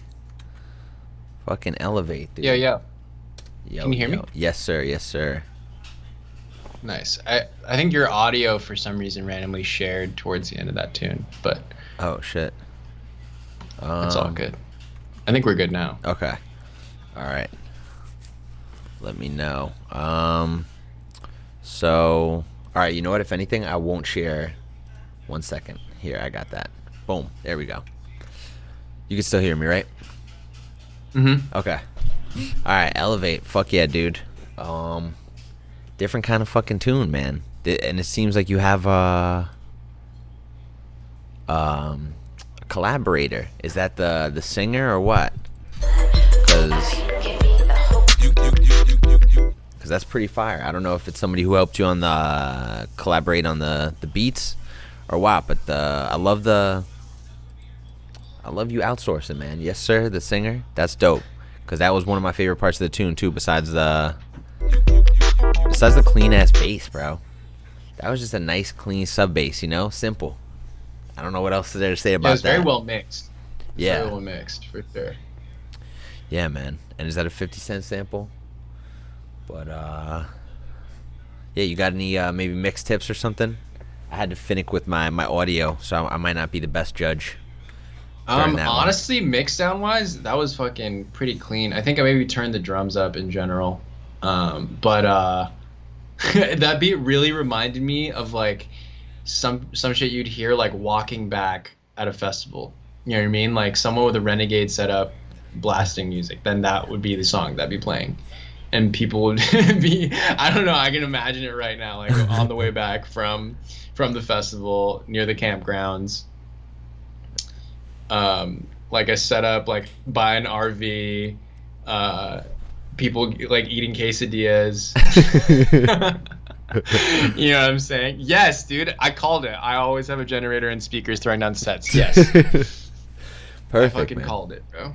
No, it's hey, it's perfect for what it is too, man. That's not one Yeah, at, it's like a fun song. yeah, no one at 5 o'clock is like, is that mix going on right? Nah, they're just vibing, dude, too. So I think a lot of your tunes are just fucking vibey as shit, man, and they serve that great purpose too. So shout out you, bro, for bringing us back to a 5 a.m. walking back to our campsite type song. Oh, I miss that shit so much, bro. I know. We needed it. Fuck. We need it. A little spun. Dude. I hope dude, if the uns was still happening, that would be fucking sick. But that's not happening. It's crazy. You know, and as it gets a little farther and farther, I can't even see people making, like, investing money in 2021, you know? If they don't know what it's going to be, I'm sure everyone's being optimistic. But when money's on the line, is everything going to go balls to the wall if we don't even know? I mean, dog, I don't think shit's not coming back till 2022. Dude. If people like keep not wearing like masks and keep spreading around, like, and our government doesn't want to let up, then like, I don't know. A lot of venues are in danger of closing. Like pretty much everyone besides corporate ass motherfuckers. You know what I mean? Yeah. Like, but a lot of the people booking like me and you, Eric, I feel like, I don't know if they're still gonna be booking people in 2 years. You know? No, they're not going to be taking the risks or anything like that. They need the solid top 40s or whatever, you know? It's just going to be, it's going to be crazy that when I read that headline 2022, I'm like, oh shit. And then I started thinking, I'm like, big money is just not gonna want to potentially lose their investment with another faulty year. That's you what know? I'm saying. Yeah. And now is But when I think at the everything starts. same time, we could also see an economy in which like people are gonna be way more stoked about live shows again, and there's gonna be renewed like people are just stoked to see music. Like for example, with house, I feel like it almost doesn't matter which house DJ is playing. It's just that there's a house event, so we're all gonna go. You know, Yeah. That's like the house scene. You know? Yeah. I feel like we're gonna start seeing that with the bass scene too. Like, I feel like with bass, there's more of like a, yo, like, Brightside's playing. Like, oh yeah, I fuck with Brightside, specifically Brightside. I'm gonna go see Brightside. You know what I mean? With house music, it's like, I don't know, it's fucking Justin Martin, or it's Claude Von Stroke, or insert house person, but it's a house person, so we're all gonna go because it's house scene. Yeah. You know what I mean? I feel like that'll start happening with the bass scene where it's like, it's just a bass show, like let's go. You know what I mean? True. And also, like you said, maybe with the less money in it, maybe with the less cloutness factor of it, it's gonna go back to a more pure sense to where like the people providing it might not make the most monetarily or whatever, and the clout might not be there, but it's still people who want to be there at the end of the day, you know, and it's going to provide for some of the best like environments. Exactly. But I mean, this is all being optimistic, you know? Yeah. But hey, I mean, dude, it's a cleansing or something, I guess. I guess that's the way we got to look at it. Just fucking hold tight to the butthole. Yeah. Clench our sphincters. The butthole that is the music industry. But all right, you see Palmera? Palmera. Jonas Aiden. My Yes, love sir. is gone. Man's from Finland. Finland Represent. Probably be good. All right, yo, let's get into this Palmera. Shout out. All right, you. 1, 2, 3, play.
Kind of gum.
This man just gloved for us. Wow.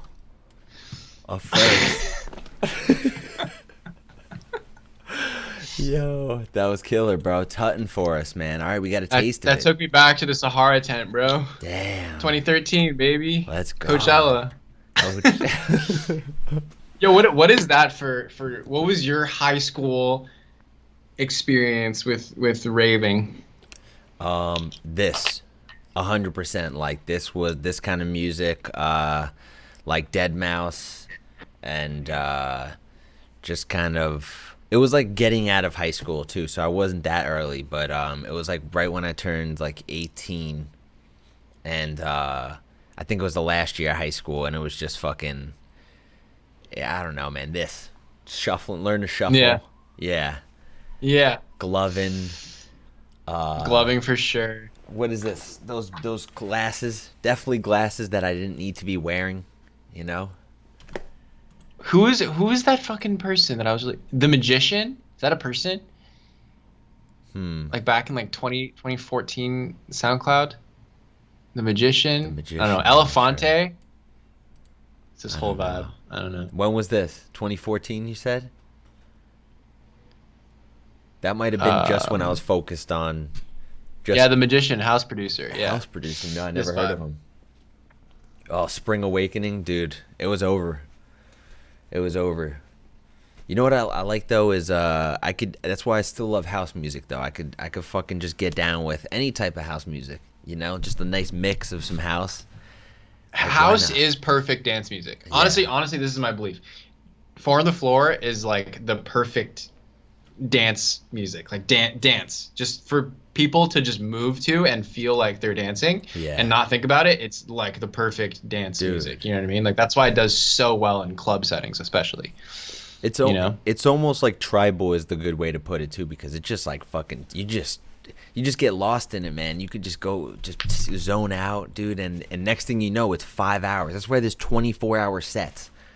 Nobody wants to hear a 24-hour like weird bass music set, you know. That's way too many build up and drops. Imagine how intense it would be if you had to watch Peekaboo for 24 hours. How many anxiety fake out drops, how many fucking, you know, like, oh dude, it'd be crazy. Too many acapellas, you know. But yeah, I don't know, there's so many good house music shows that you could just get lost in hours and hours.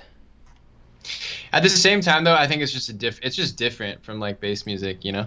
Yeah, no, it is. It's the whole way it functions is totally different, in my opinion. You know, like house music is kind of like it just is. It's always like it's pretty good, you know. Like bass music is kind of hit or miss. It's like either it's like the craziest show ever and everyone is just going ham to the DJ, or people are like, not really feeling it. That's true. You know what I mean? Yeah. Or like not really feeling it, but just like they don't really dance that much. Whereas like house music, I feel like there's no one going like, like you've seen people at your shows do that. You know what I mean? Like that's true. But it's still cool. It's just it's totally different. I think house and techno and bass music, like we can enjoy both, you know, for different reasons. Yeah. But for me, I don't know. Bass music's like got this spiritual fucking. It's just fucking hard. I don't know. Yeah. I want to make people have like get a bass face. You know, that's like what drives me. I feel like. Yeah. No. It's it's like almost in a one tone kind of thing. I mean, yeah, but house music has like the build-ups and drops and everything, but you're almost at the same kind of energy the entire time. You pace yourself. Whereas like bass music, it's like, let's all let it out in this 1/8 bar, you know, and then even the fucking 16 bars that could be just as crazy, you kind of lose your energy, you know, and it's like. Or think about like Shades, like playing like 120 shit. Like it's literally just all bass, you know what I mean? It's just like. Bro. Just weird stuff, man, and just with a kick and a snare. It's just, I don't know. It's different emotions.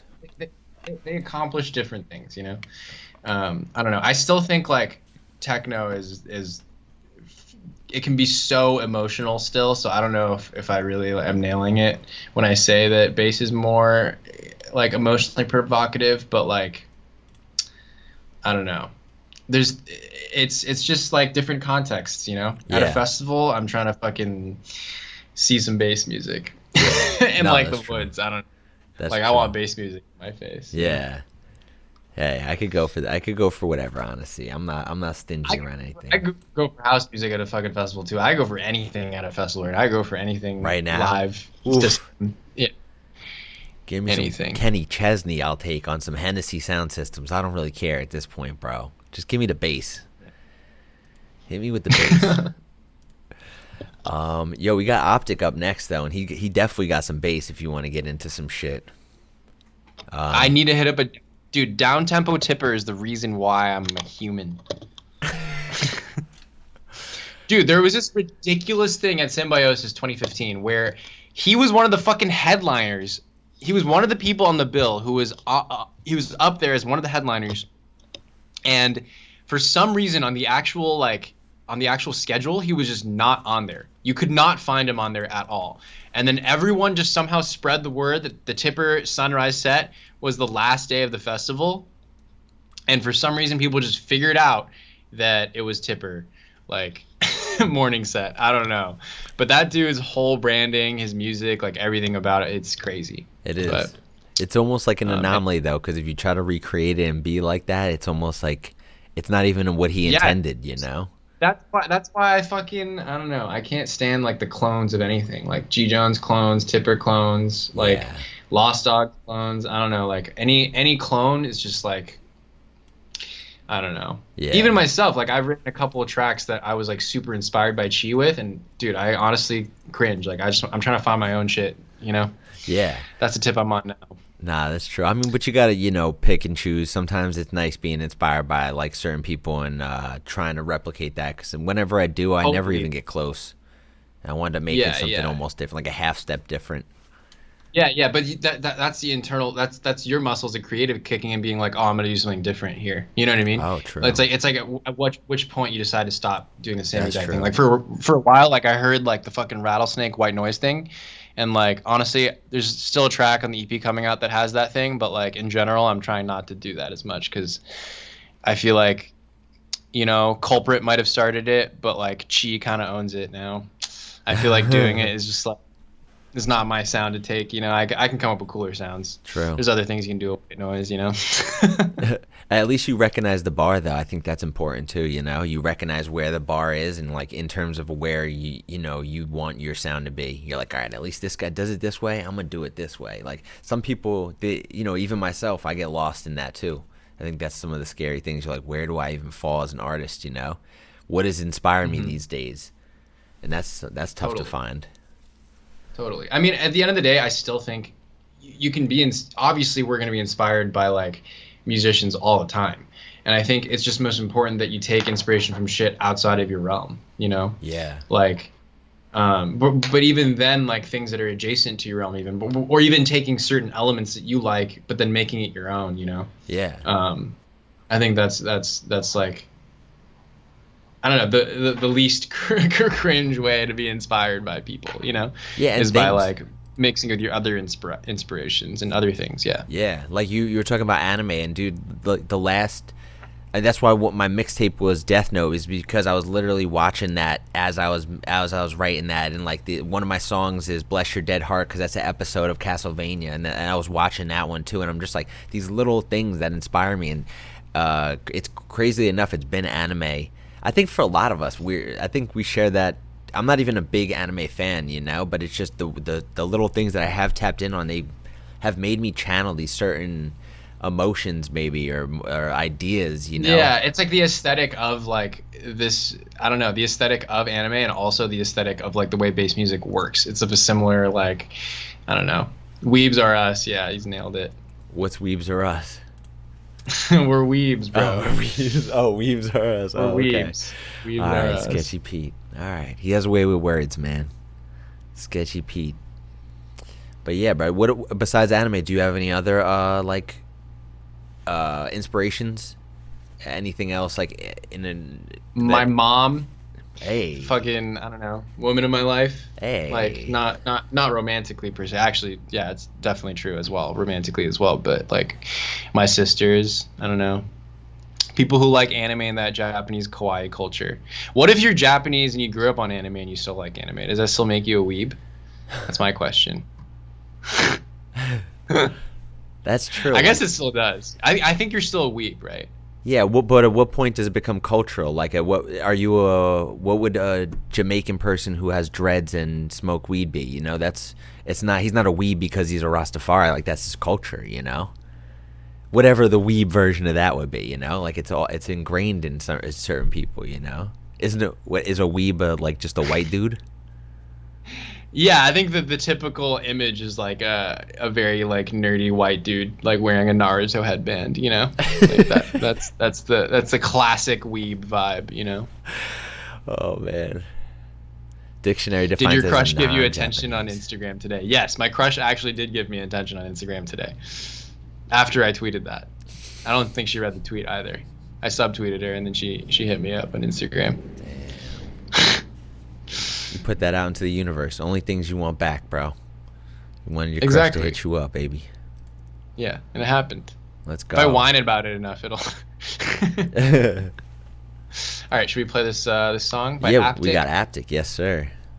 All right, okay. All right, you Count ready of to three? load it up? Yes. Yeah, 1, 2, 3, play.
Once again.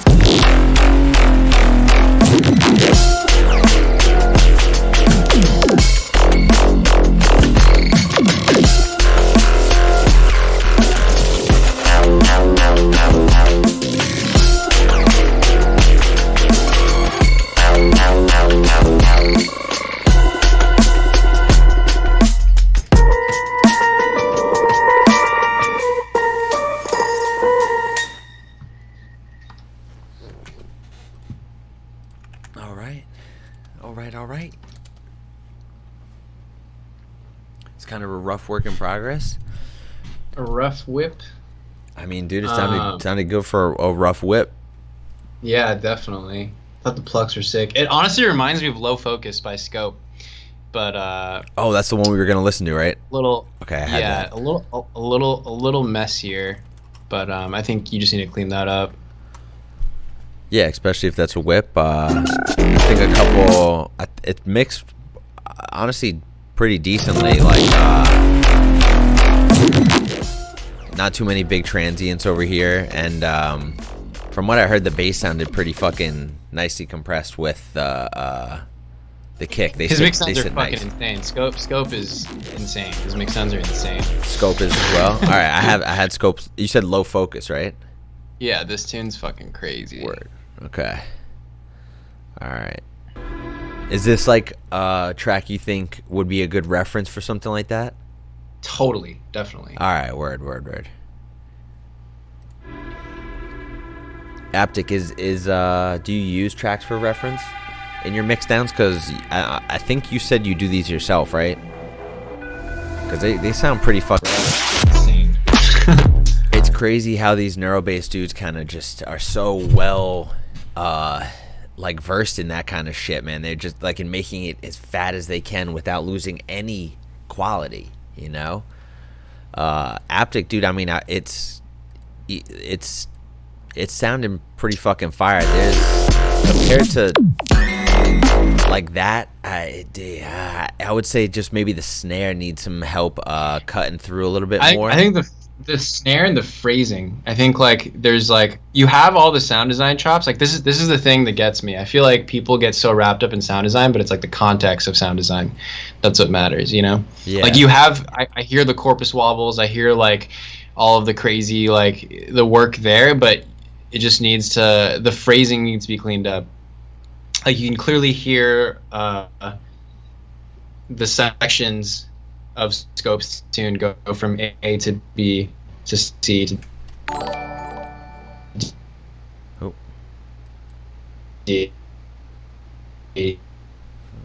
Hold on, we're kind of losing you for a second. Hold on. Yeah. Simply things. You have these like high creases that come in, you know, and it contrasts nicely, and it kind of like finishes off the phrase. Whereas like your tune right now, I feel like is just like a bunch of plucks, and then like granular mess, and then plucks again, and it's all kind of like hitting high end. And you could change up those elements to get more room in your mix too. Because right now it sounds like everything's really limited. I'm sure because it's a rough whip mix. But sorry, I'm going extra hard on you honestly because you're close in my to my genre, so I can actually give you proper feedback. I feel like the other tunes that were played, like I don't really know what to give feedback on, but not that this is well produced. It just needs some work, I think. But Yeah. it's great.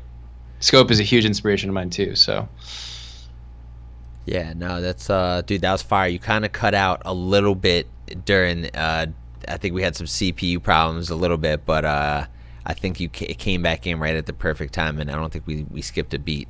Unless Aptic, you have a question in particular about what just happened there, because there was just like maybe 3 to 5 seconds of just like and then you came back like blah, blah, blah, and then the phasing blah blah blah, and it just hit the ground running. So it was pretty good. But if you oh my bad. no, dude, you had no way of knowing. And you definitely fulfilled. Nah, you got the gist. All right, so all right.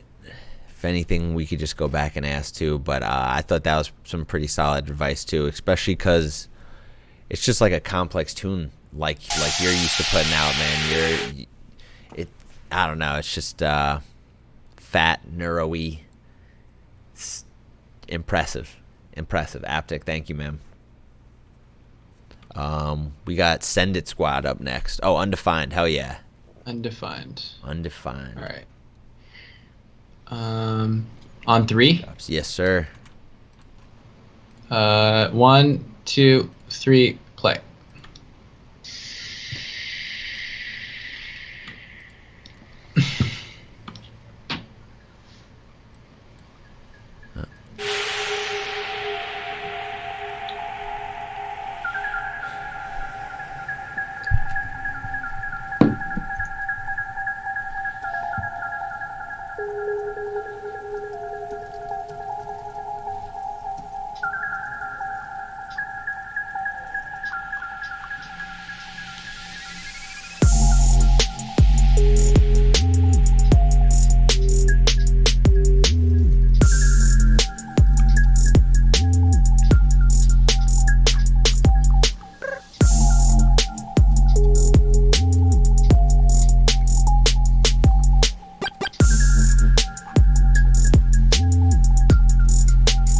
I never thought anything of it.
Damn.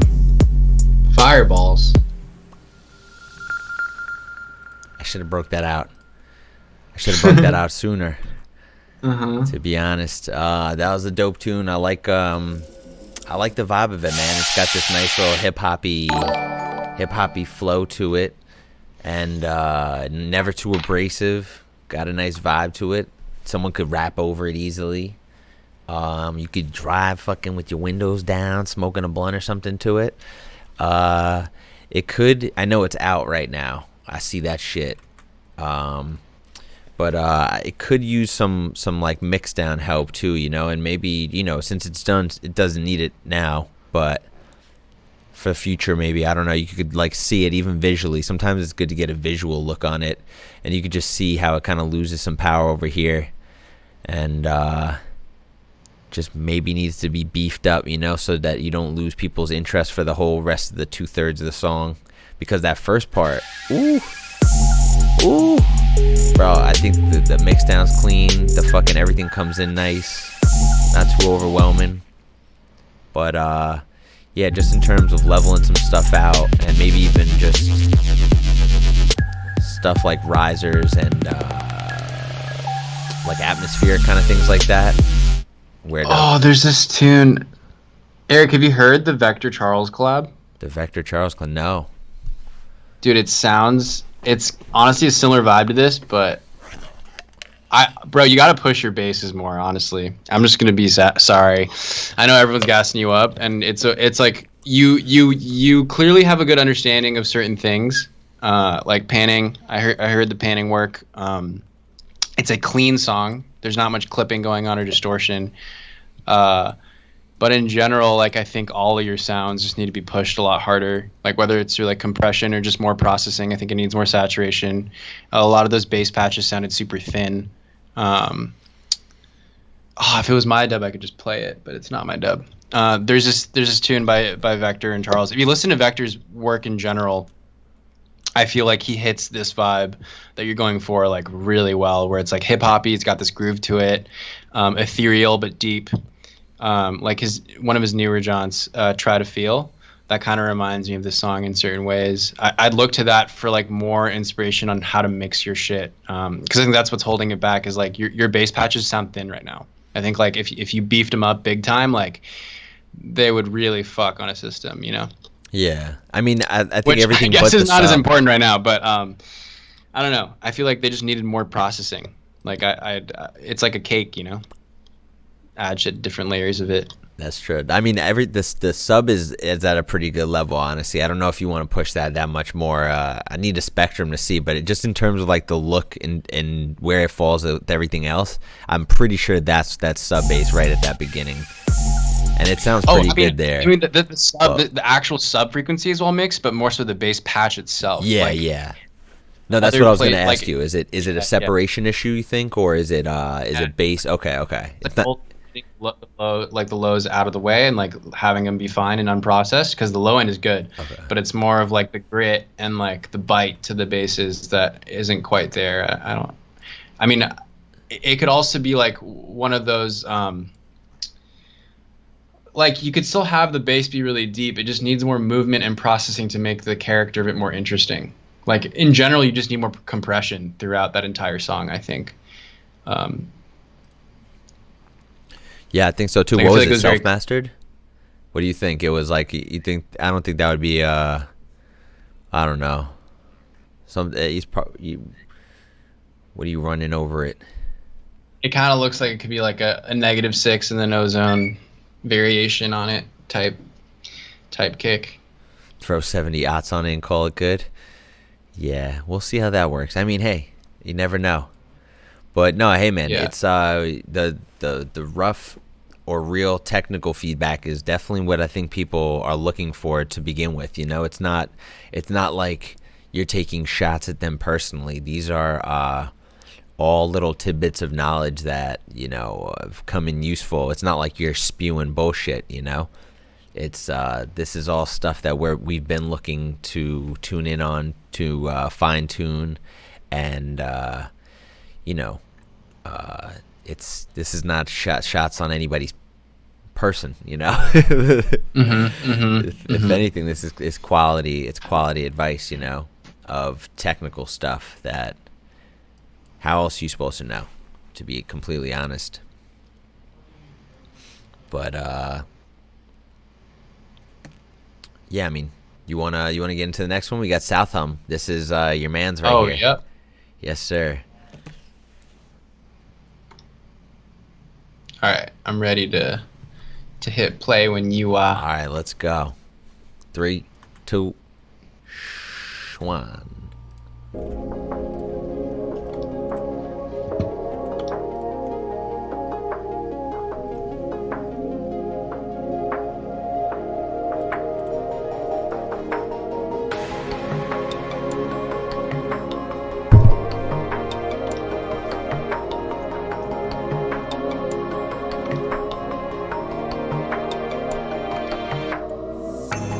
Touchdown, midnight, pull back till I get it right.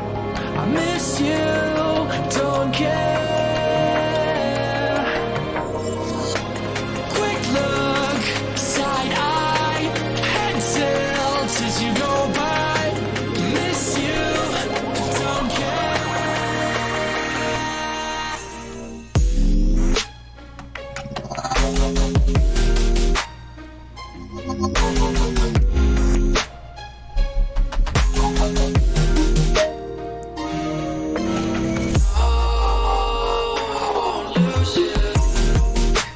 Whew.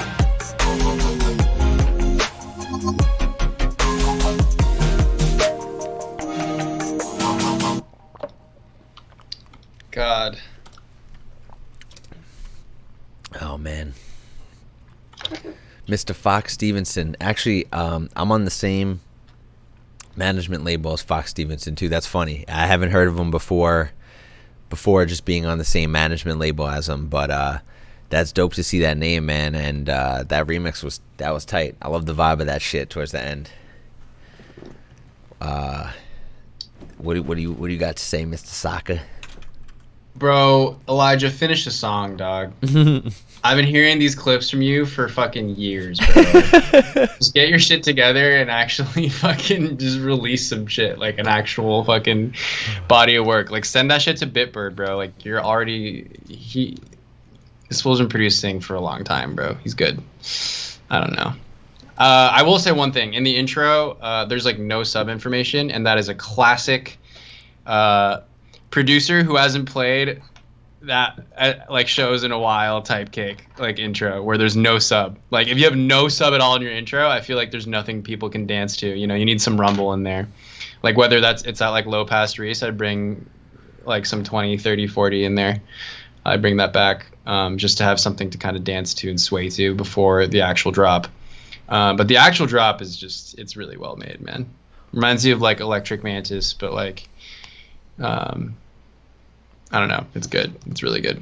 What do you mean? Just like a bass melody or something, or like just some sub bass hits or Yeah, just like some low end rumble, just so it's not like you know what I'm talking about. You know when people like mix in, and you've seen it, Eric, for sure. Like people mix in and they like cut out the lows completely and they mix in their other track, and all you hear is just piercing white noise because there's no sub information at all. Nothing. You know.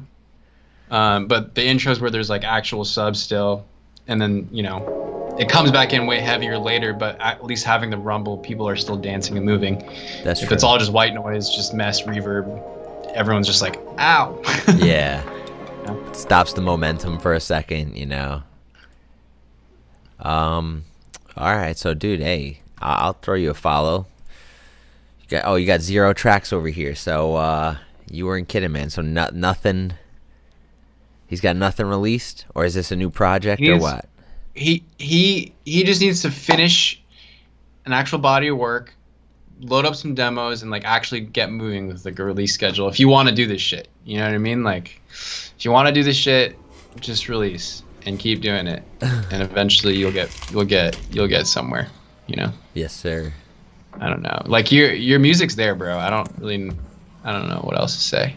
Yeah, I mean, it's dope. It sounded real good, especially, you just duplicate that once or twice, you got the full fucking drop, because I was looking for more of that, to be honest. Like, it could have went on for another couple seconds, and then... It needs a B section of... You just need to actually... Like, however long you took to make that sketch, you just need to finish the song and then be done with it. And then have, like, 20 fire dubs, you know? So is that the case with him? Is it all clips? Yeah, he's always been sending me clips. Oh man, I can do that too. Well, hey, dude, thank you for tuning in and sending us your fucking your beat. It was dope. I look forward to hearing more clips. We got Mirror Maze up next. We got Mirror. Oh yeah, I just got the follow from Mirror Maze too. So I think he's still in here. I have 2 unreleased tunes coming. Let's go. All right, man. You want to start this one up, Mirror Maze? Yeah. All right. Look at this guy. 3, 2, 1.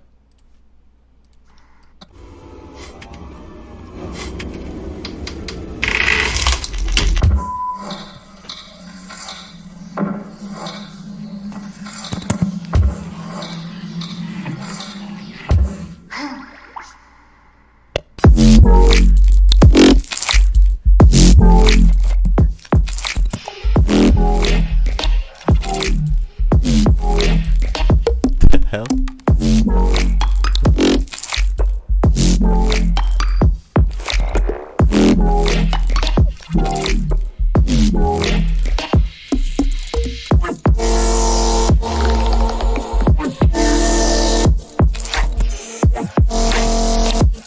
Oh no.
Oh my god. That was fucking wonky.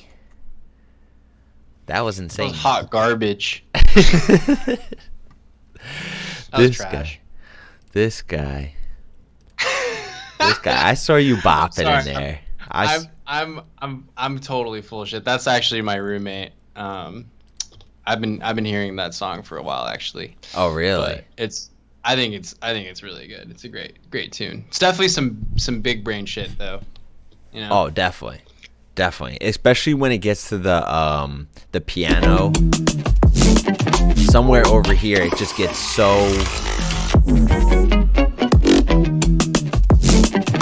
Like it just gets fucking crazy. What is that? Like jazz notes? It's literally just like jazz, like neuro jazz.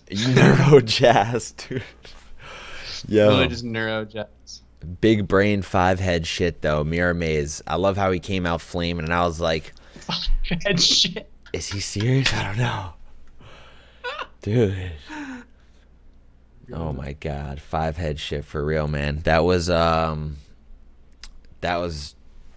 crazy. Neuro jazz, that's definitely what it should be called. Mirror Maze, you got the follow from me, bro. That shit's tight.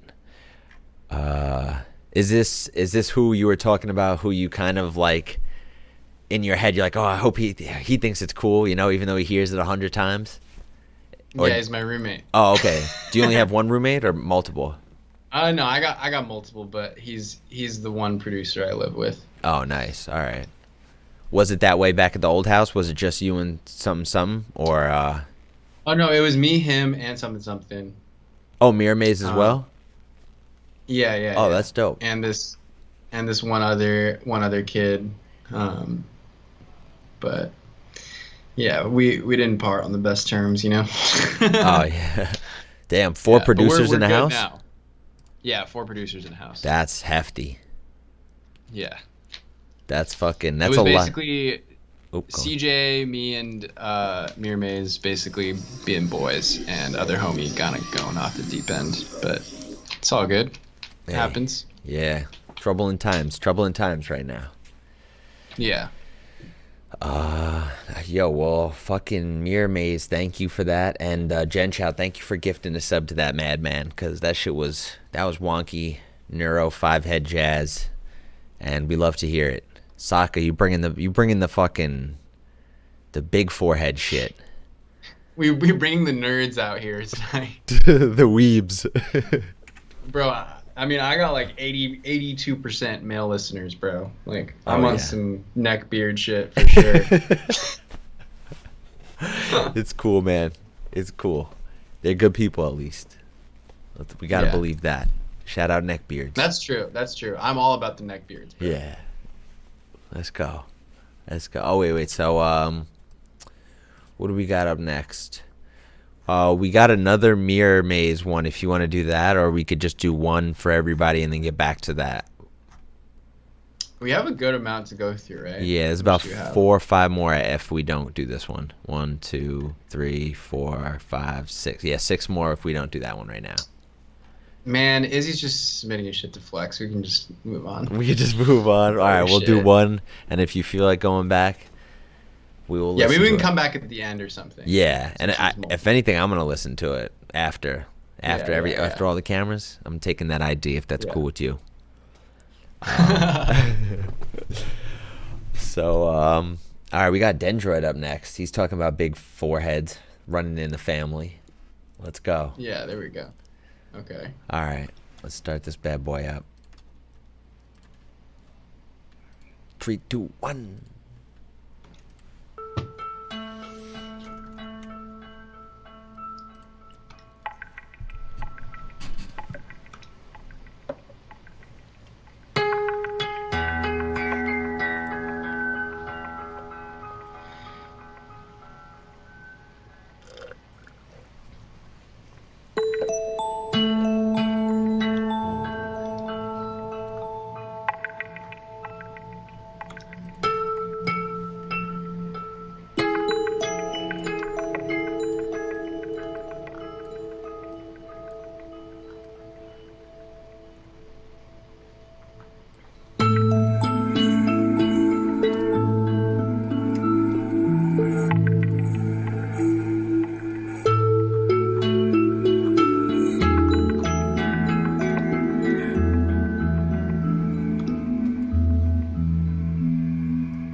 fucking love it.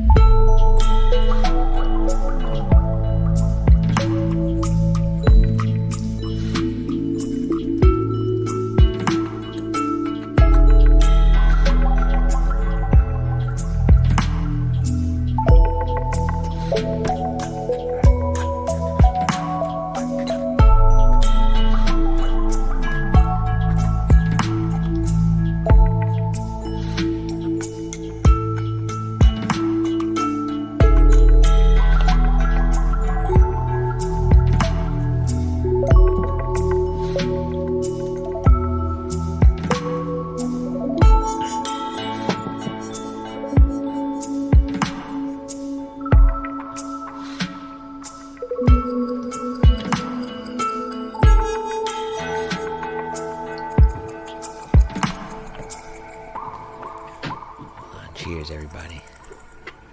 Cheers.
Are you crying? I'm crying. I'm crying. Cause You're crying, bro. that was the most beautiful thing I've ever had. Yeah, hey, yeah, that was fucking nice, man. That made me emo again, but in the best way possible. Cause I forgot I could feel like that. Forgot I could great. feel. Yeah, man. It kind of reminds me of this one song by my friend, actually.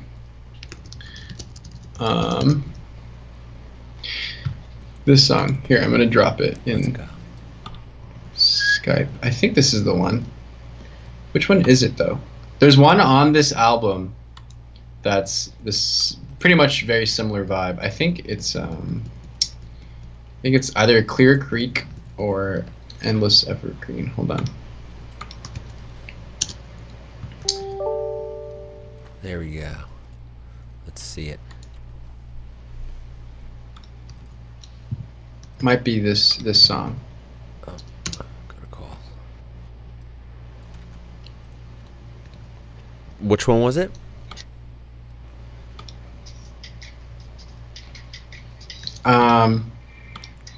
Endless Evergreen. Oh, it's the Clear Creek. That's the one. Clear Creek. Sorry. Yeah. Sign up for free. Oh, why can't I listen?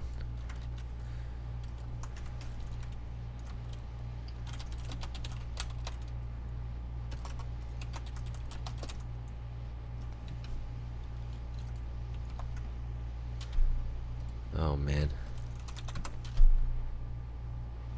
What the hell was it? The Clear Creek by Griffin Paisley. Griffin Paisley. Why'd I put Ellen? The hell? Alright, here it is on Ellen. YouTube. I put the Clear Creek by Ellen.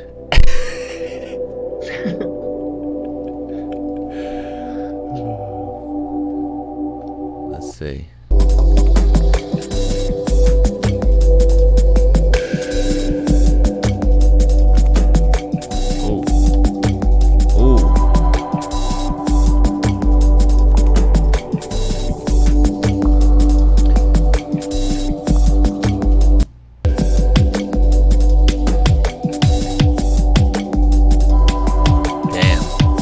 Like just texture. That's it.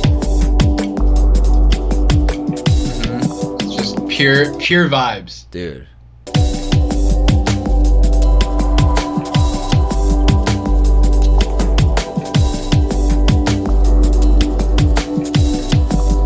Oof. Griffin Paisley. I never heard of it's one person? Yeah, he was my roommate in college. He was one of my best friends. Oh, no he way. Like taught me how to produce, actually. Oh, no shit, bro. No fucking shit. I'm gonna send him a follow too. Is he on SoundCloud and everything? Mm-hmm. Oh, word, dude. Because that was He actually awesome. makes like really dope, like chill music. His other project is Constant Shapes, and he makes like all ambient jams. Oh, nice. And helps me out with sound design sometimes. He'll send me like modular, just like resamples, and I'll just like cut them up. Griffin Paisley. Alright, dude. Yeah, that's some dope shit, man. That was really like textural too. It definitely did remind me of that Dendroid track. Yeah, nice. Lots of like water foley and like, I don't know, really good vibe. I love that vibe, honestly. Yeah, no, that's like always down for that vibe. Dude, perfect. And it's hard to critique, you know. It's so nice and like fit the vibe that it's hard to critique. Because it's not necessarily needs to be mixed and mastered like everything else on. Yeah, it doesn't really need anything. I don't know. Yeah, it's pretty. That's a finished tune, bro. Dude, for real. I mean, maybe people could bring up in certain aspects because maybe it's just self-mastered or something right now. They could bring it up, but I think that's just the job of a mastering engineer. But even if you leave it that low, dude, it's just fine, dude. It's good. Chef's kisses. Up next we got General motherfucking Chow. Wasteland. Alright, let's start this one up. 3, 2, 1.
Hey. Yo, I like how atmospheric it is, like front and back. I love how it ends and begins. You catch the attention right off the bat. One thing I think it could use is maybe like a separation, like maybe multi-band dynamic on the bass. I don't know if that's what you have all in one group or something right now, but maybe there just needs to be a separation of bands, like low, mid, and high, and just boost up certain ones. I think the main synth could be boosted up a little bit, whether it be from like saturation or fucking just volume raising. I don't know if it's the sub that comes in at the perfect. I think it is, because it looks like it's a nice rounded out waveform, but yeah, maybe it could just use a lift in the higher ends, the mid ends, you know. But Saka, you want to say anything? Oh wait, hold on. You're muted. Oh, I muted my fucking mic. Oh. Nah, I'm very inspired by like cinematic type shit and also just like Eastern origin sounds, and I think the flute sample is so fucking dope, and I love that it's like used throughout the entire tune. But in general, the issue I have with the tune is like sound palette wise. I feel like it's like trying to be cinematic and trying to be like neuro with like these like Foley sweeps and shit, but then it's not quite deep dub because it has like this like Spicy Boys miso type bass patch that's going, you know what I mean? It's like I feel like you got to pick a direction to go with the tune. It's like, do you want this to be like in the category of Spicy Boys with that flow, or do you want to write like something super cinematic, where it like drops into this like really dope like deep dub section? Like I feel like a lot of those sounds just don't necessarily fit well together. You know what I mean? Like my favorite aspect of it is the Foley and like cinematic vibe. You know what I mean? And I think like the other thing you were tapping on was like deep dub, right? I think if you mix those two, you'll have something like Integrate, like Enter the Mirage type kick. And I feel like that's a vibe that was like, that would be like way, I don't know. Like I feel like you could delete certain patches and leave room for like the Foley to breathe and like leave room for the flute to breathe, and instead have like a clean sub underneath it and like do certain things with it to make movement happen that I think would be really sick. Yeah, if you look up Enter the Mirage by Integrate, that's like a really good reference track, I think, as far as like bass design and shit goes. Yeah. For like 140 that like is also simultaneously cinematic. No, and I totally I totally understand that. It's the trying to mix the two. Like sometimes it just takes a little bit more focus on like mixing the two. Like you have the two separate things right there, but it's the in between. It's the leading into the thing that might be the problem. You know, it's just sometimes I get stuck too, and don't think it's possible, and then I'll hear a song from like Kyoto, and Kyoto has a really good cinematic like build with his tunes. Like it'll be one thing in the intro and then something completely different for the drop, and then the outro is something completely different too. And it just, I mean, he comes out with 7-minute long songs, so if that's something you want to do, maybe that's what it takes to do that, and don't shy away from something like that if you want to fuse the two. You know, it might just take a little bit longer. You can't have the ADHD style approach and then and have that too. You know, I don't know, that's just what I've learned in trying to do so, you know. I think you have the arrangement, you just need like more sounds. Like I would really dive into like Fourier transform and like harmonic series and look into like how to synthesize a lot of like crazy basses that sound organic. I think that's like, once you have that under your belt, like mixing the two will be really, really easy, man. Like, I don't know if you've checked out like Monuman. It's like Emperor's side alias. He's this like neurofunk producer who's like making like deep dub and like halftime shit, and like mixing them both, I think. Yeah, and dude, that's a skill in its own too. It's really dope. It's a skill in its own. Just the mixing of those, and that could even come with like. I haven't heard the mix yet. Too. My apologies. You just posted a mix. Your mixing skills in terms of like DJ can also come into play when it comes to making these tunes. Just think of how you'd fucking mix two totally separate genres of tune. It might be a giant phase out. It might be a cinematic like. Loop or something, it's not necessarily build up. I don't know. I liked it. I liked the tune. The mix down advice that I would have was just that I think some of the synths could be louder, but the sub sounded good. The mix, like it's like everything's too smushed. It's like the opposite of the other tune. It's like too much compression. It's like making the sound thin because there's too much compression versus like the sound being thin because there's not enough compression, Yeah. And I don't think it's like squashing anything necessarily, but I think that you found your ceiling and you need everything else to work up a little bit. Like your synths could be a little bit more impactful if they're 2 or 3 decibels up, and just work from there. See if that works, and like you said, add some things. Maybe just it works with saturation. You just play around with it. It's dope, man. Experimental. That's what you're going for. So maybe even some of these drone sounds, maybe those could cut into your drop area. Like maybe that could just be the main focus for 8 bars or something, or not 8 bars, just a quick little cutout, or I don't know. You could play around with it, boss. I think it sounds good. Just maybe just a little bit. The synths need to come in a little bit harder. That's what I got to say. But thank you, Jen Chow. Thank you. Those are some good reference ideas too. Like those dudes are doing the whole neuro approach where it's like so loud, Their tunes are so good and it's still loud. Like Integrate, they've been very good at that kind of thing. Hugely oversaturated basses and stuff. Aaron's really good at that. Vector.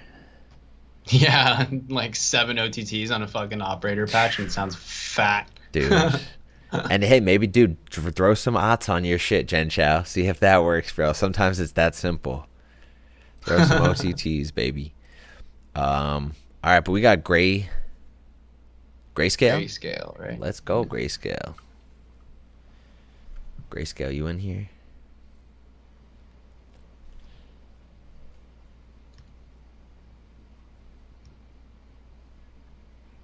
All right.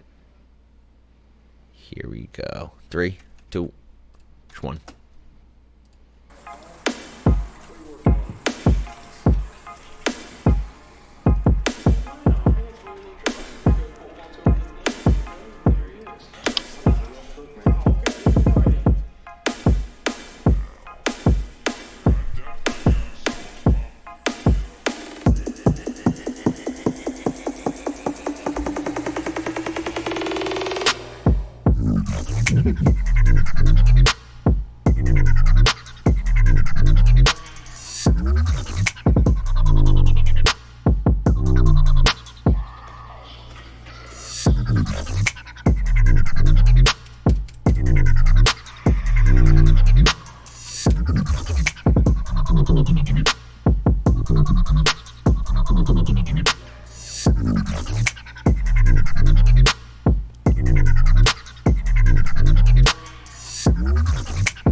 How you feeling, man?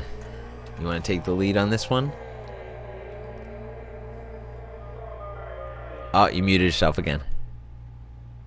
Fuck! I muted myself. Dude, what was the quote at the end? That was hilarious. That was hilarious. I don't know what shit! the quote was. I phased out. You know what? Let me listen to it again. Let me run it back.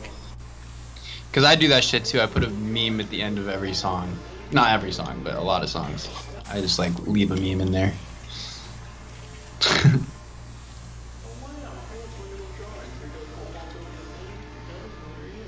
Yeah, wait, what is it?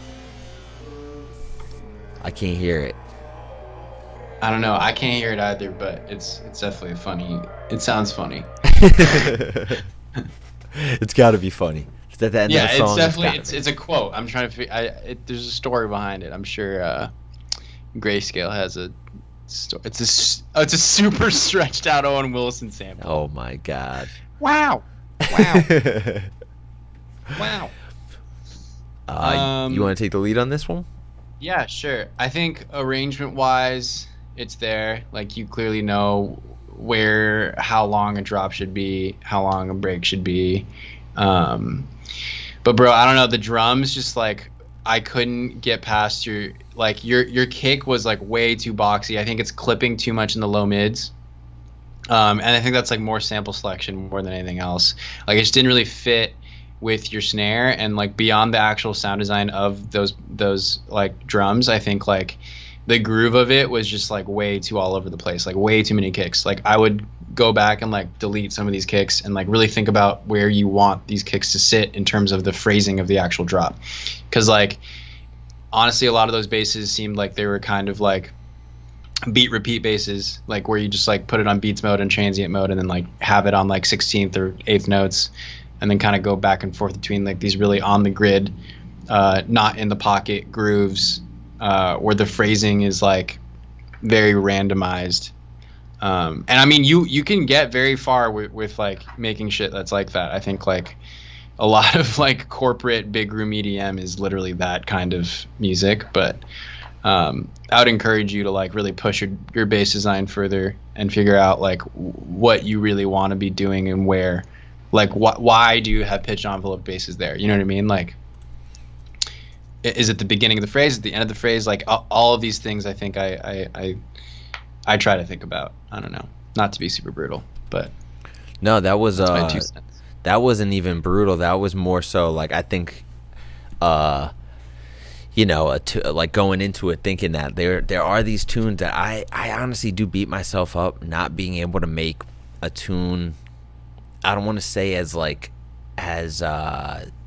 simple, but just right, cut and dry. You know, like you're getting into what you know what you're getting into pretty much. You know, and I fucking love those tunes. I try to make them constantly, and for some reason I just can't seem to like have these just dope sounding little bass tunes like that come out like this. And I don't know, man. The simpleness factor, it's something I strive for too, and I can't hit for some reason. I don't know if it's to my own, if it's a bad thing or what. But you know, like Eric, bro, you definitely have riffs, bro. You have like phrases. This is like all about riffing. I feel like bass music is just a contest of who can have the dopest riff. You know what I mean? Yeah. I don't like if you think about any banger right now that like ruled last year, like if you think about like in your head, bow bow bow bow bow bow bow bow bow bow bow. Like everyone knows that, you know what I mean? And That's it's like true. it's got a very there's a turnaround. It's like ba ba ba ba ba ba ba ba da da, and then it resets and then it goes back into the same. You know what I mean? There's like a phrasing there that works. The thing about Vultures is literally just a walk down, bum, bum, bum, bum, bum, bum, ba da ba, bum, bum, bum, bum, bum. Same note over and over again. You know what I mean? Yeah. I don't know. It's just all of these things are just things that make your tune memorable. It's like not the sound design, you know. It's like when you doing the sound design for when, you know, That's true. or for what? Yeah. rather. No, I mean that tune, it was killing it too for for as simple as it was. I don't know how many aspects, how many tracks you have in that. I think you know, by the time it hits the finished track, it's probably going to have a lot more of those tracks and probably a lot more variation, which, you know, sometimes I think it might need in order to get that finished feel. But to the idea is fucking there. We're not judging on mixdown, like you said, this is a new one. I envy how good and magnetic of a track it feels like with just the way it is right now, you know. Sometimes I can't even make some shit like that. Or most of the time I can't make some shit like that with just as little, you know. I strive to do that kind of shit. So good shit, Grayscale. Thank you, bro. What else we got up next?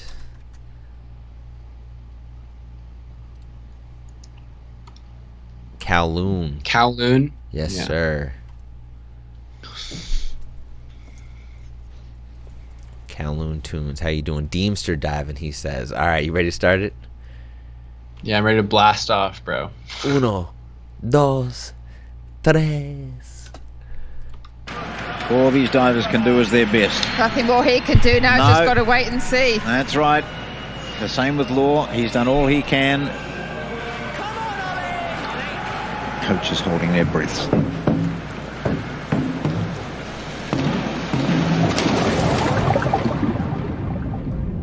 It's just the very fact, you see, that you seem to be the victims of a thing you don't understand, and that you seem to conclude your life every time in a wipeout called death. It's just exactly that opposite condition to what you call being alive that allows you to be alive.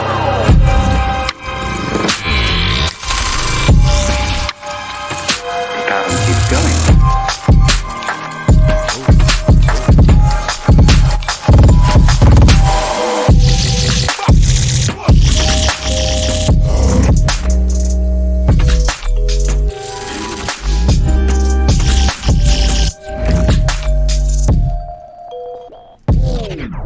Transform yourself.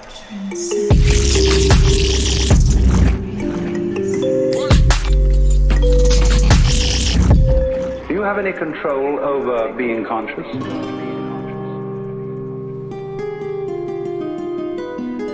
You know how to do it? Sure you know how to do it. But you can't put it into words and explain how to do it. But we don't realize it's just as we know how to do this, we know equally well how to turn the sun into light, how to blue the sky, how to blow the wind, how to wave the ocean.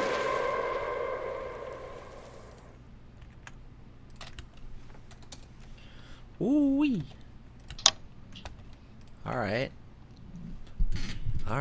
That's kind of like a, you know, not exactly like a Saka tune, but that kind of reminds me of, you know, an atmospheric kind of so many different textures. They all sound real, you know. I feel like a lot of your tunes, they have like a organic sound, like you sample real life a lot of times. Do you buy Foley packs and stuff like that, or do you record stuff? I've been recording a bunch with my roommate, actually, if he's still watching this. We recorded a bunch of, he broke glass the other day and we recorded that. Hey. But in general, I also just have like a ton of fucking Foley packs, like Free to Use Sounds. This dude literally just goes around and records like spaces and puts them up for free. And he has like geysers and shit and all sorts of like crazy. There's a lot of like insane Foley sounds out there. That what's his name? Free to use sounds. Yeah, it's just free to use sounds on Bandcamp, I think. Oh shit. Okay. Yeah, free to use sounds. He's got like 294 Foley sound libraries. Crazy. Wow. See, I thought I was on to something by doing that with the real sound shit. I guess not, man.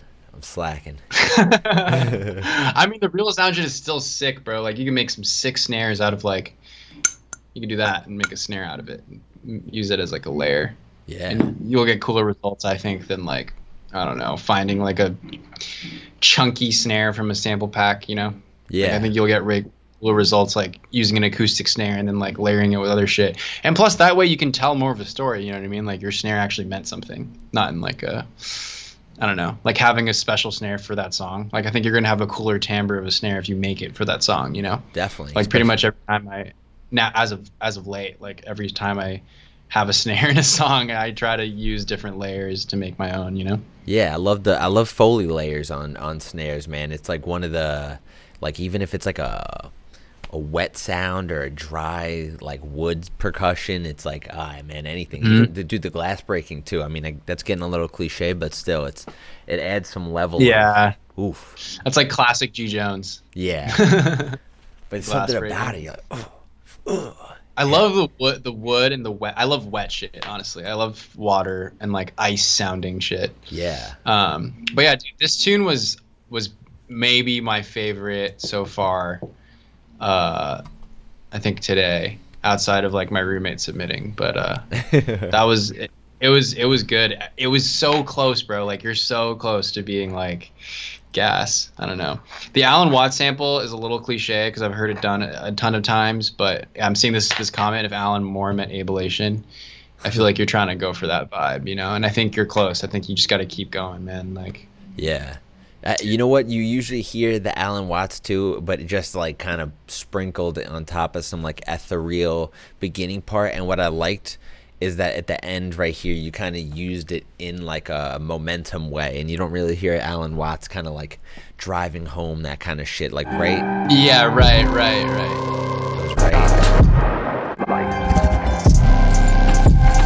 Well, how to turn sun into light.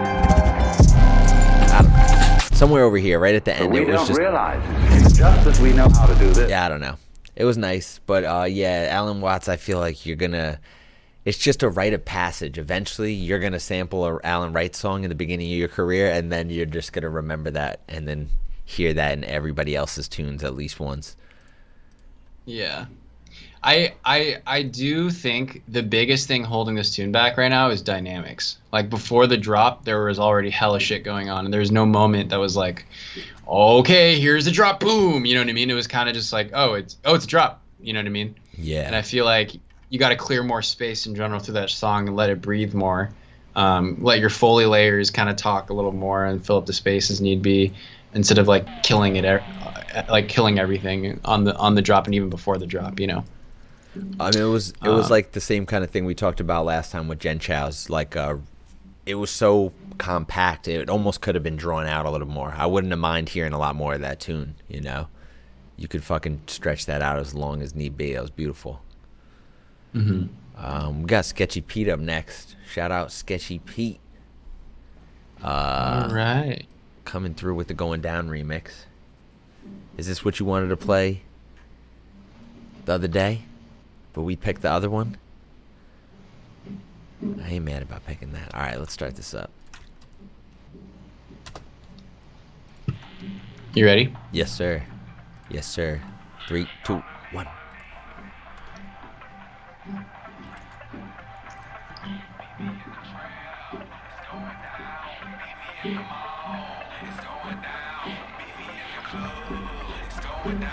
Either way, you need me guaranteed to go down. Damn near every day. Ask for me a portion like Jock, where you stay? Tell them college ball, where the chop call. Eat 20 grand, spend a grand at the bar. Just about as long. Jay's on me. I'm on the patrol. So get like me. 69 cut, yeah, with the bucket seat. Beat in my trunk, all the just for free. Catch me in the hood, posted at the store.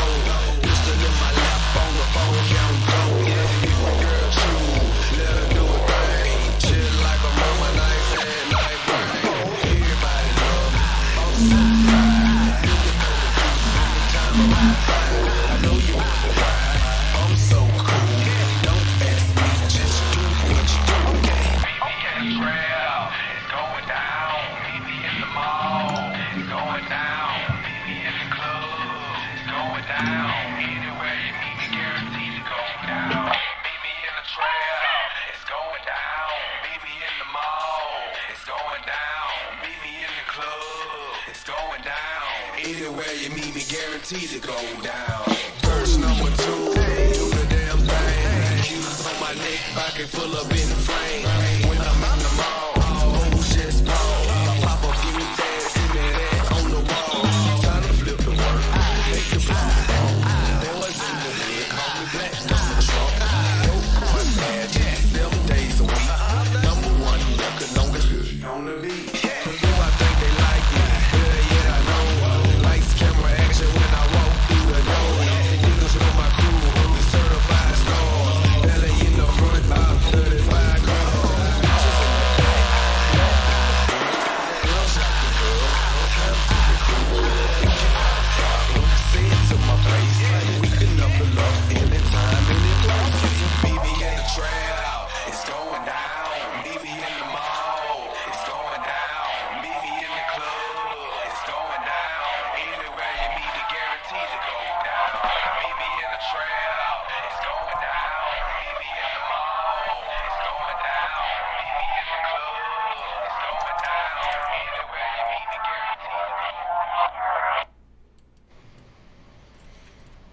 Mr. Saka. You want to start off with that one?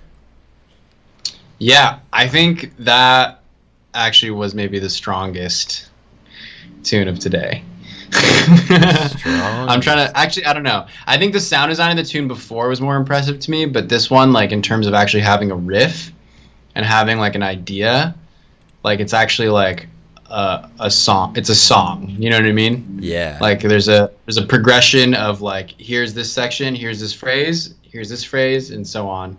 I think the things for me that were holding this tune back were the mix. The mix down was very thin and tinny. I feel like that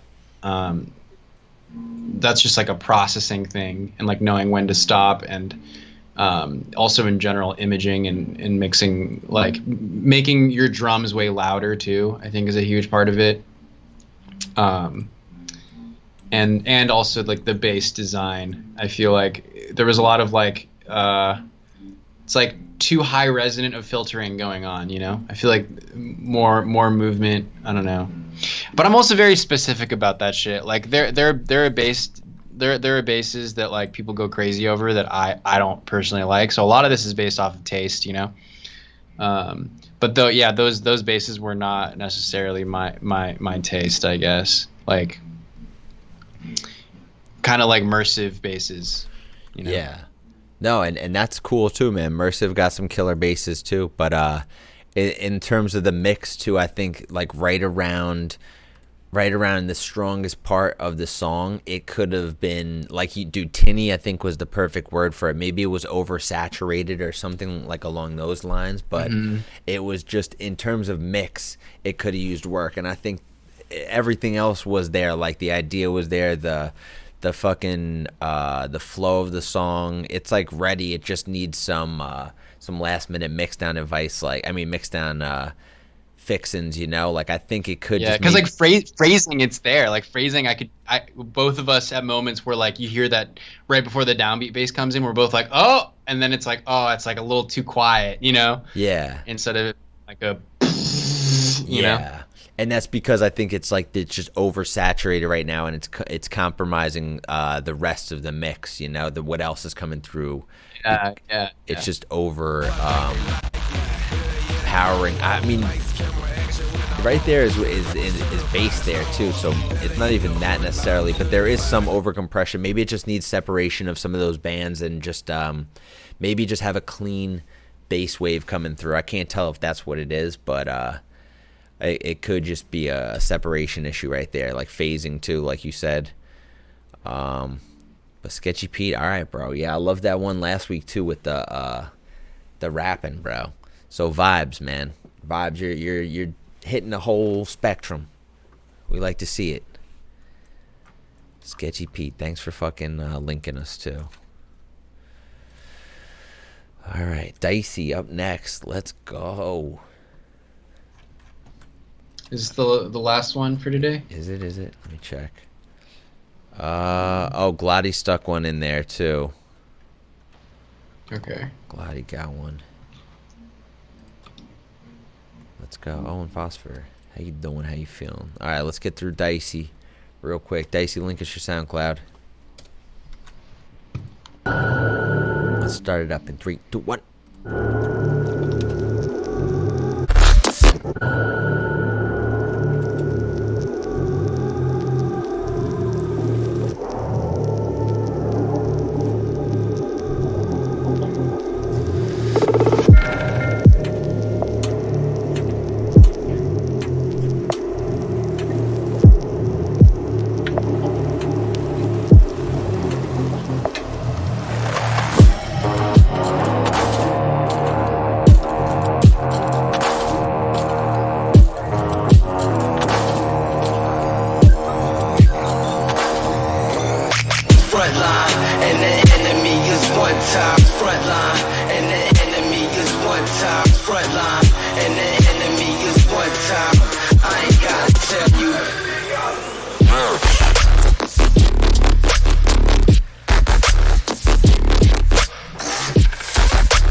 Wee.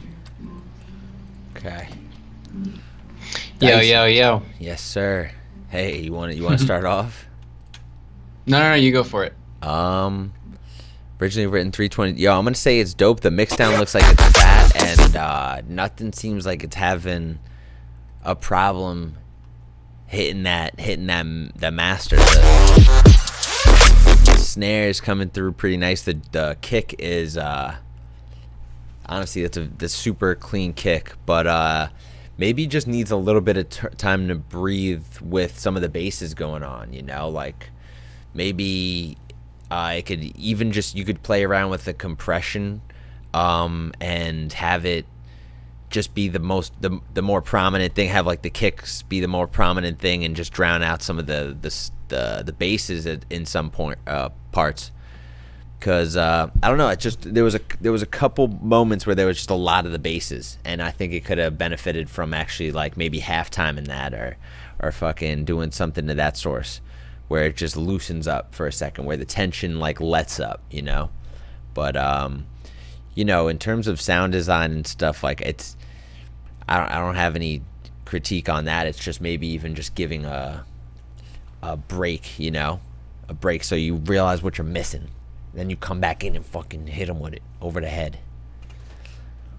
But yeah, man, that's just personal preference too at that point. Because this tune, it's a headbanger. It's something that, like, I think people would love to drop live, you know?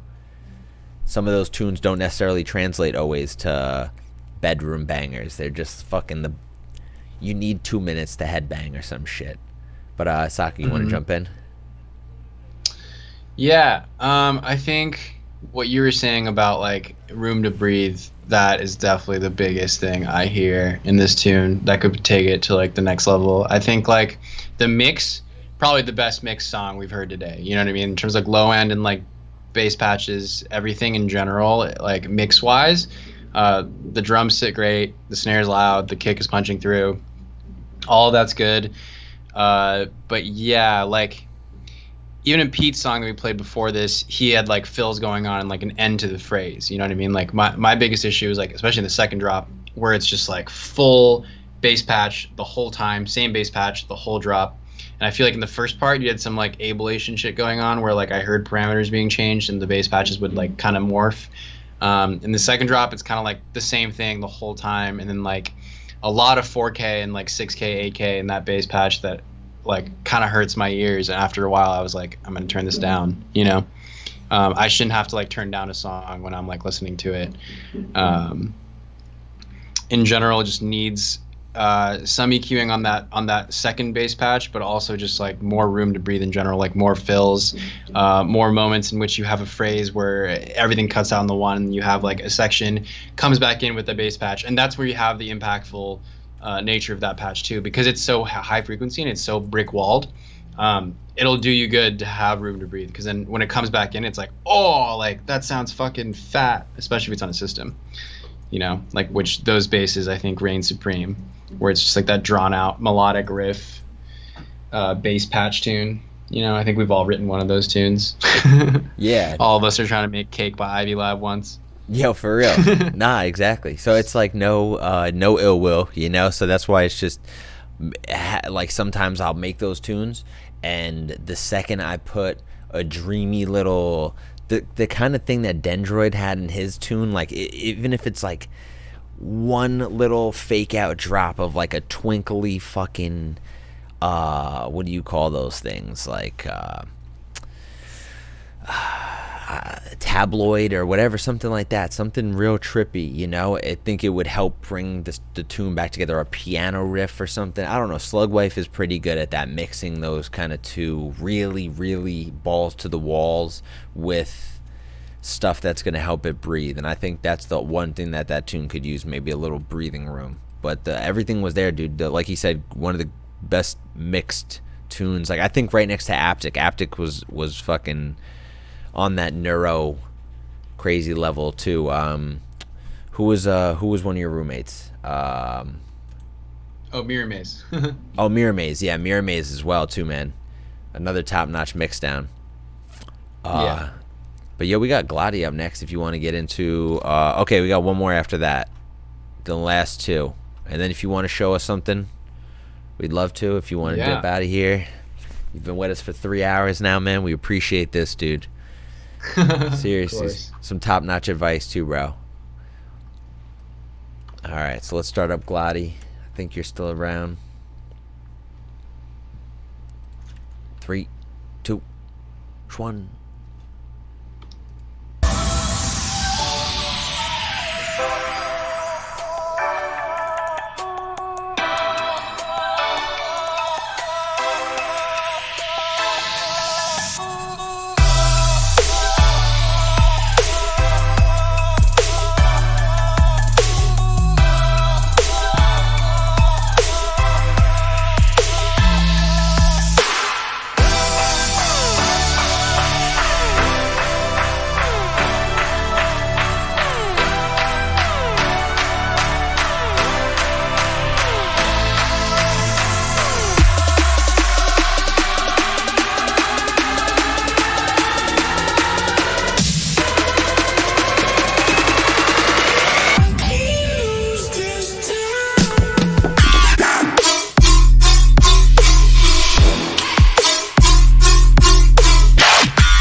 Yo, I was gonna say.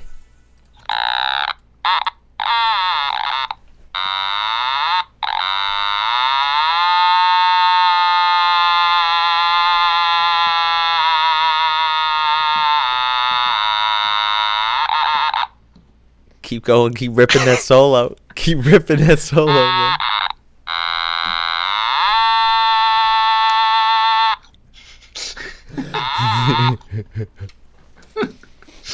Damn. Those things I was wondering, those make noise, right? Like, what are those called? They're automaton. Okay, as soon as you pop that up, I'm like, I recognize that thing. I think I wanted to sample one of those. Yeah. They're pretty silly instruments. It'd make a good Real Sounds episode, though.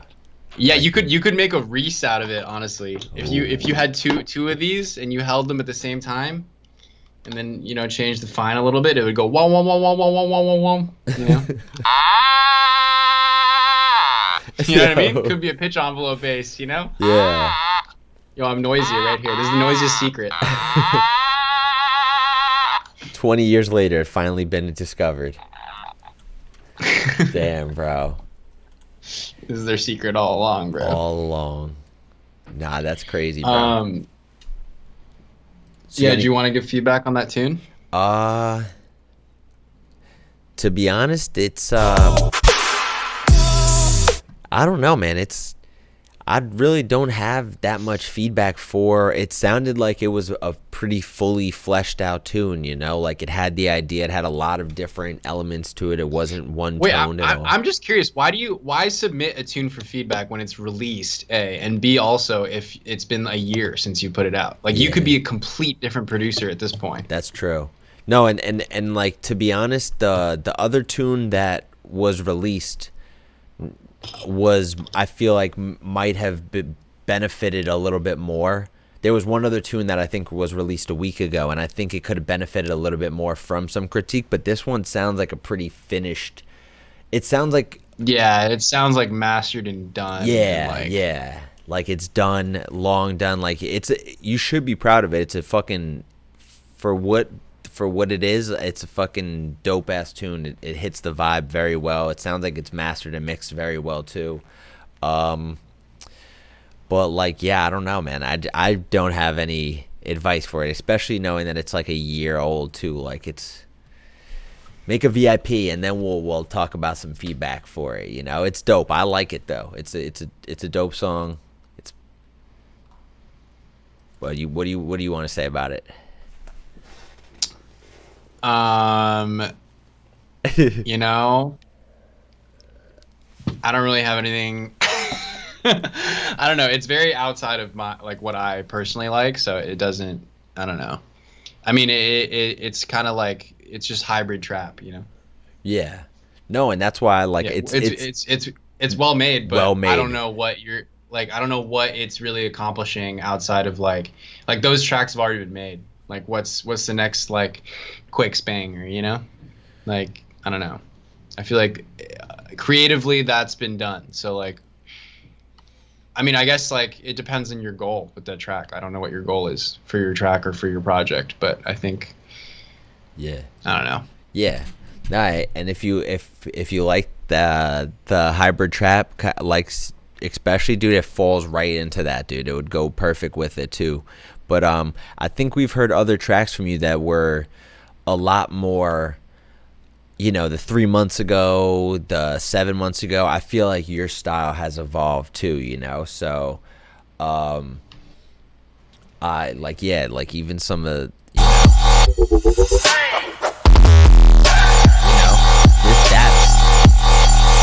it's 100% different than what you just sent us there too. So, man, it's cool to see the evolution of it too, knowing that. But yeah, I don't know. It's totally different. I wasn't expecting that from you, to be honest. That was a totally different vibe than what I've heard from you in the past. But not bad. Wait, what's well the other produced. stuff Well you're produced. playing? I can't hear what you're playing. Yeah, it's well produced. It's completely well produced. Yeah, and as is the other stuff too, which it's more of like the heavier weird bass kind of stuff. It's more of like the up our alley kind of thing. So yeah, it's nice to hear a range from you. If anything to say about that song, it fits nicely into a discography of 4 minutes. Being a well-versed producer. I mean, I don't know. It sounded kind of like Splice Loop music to me, to be completely honest, bro. Sorry if that's really mean, but like, I haven't heard your other shit, so like, but just creatively speaking, it just sounded very like. I went to this school called Icon, and every kid in that school was like making shit like that. I don't know, not to hate.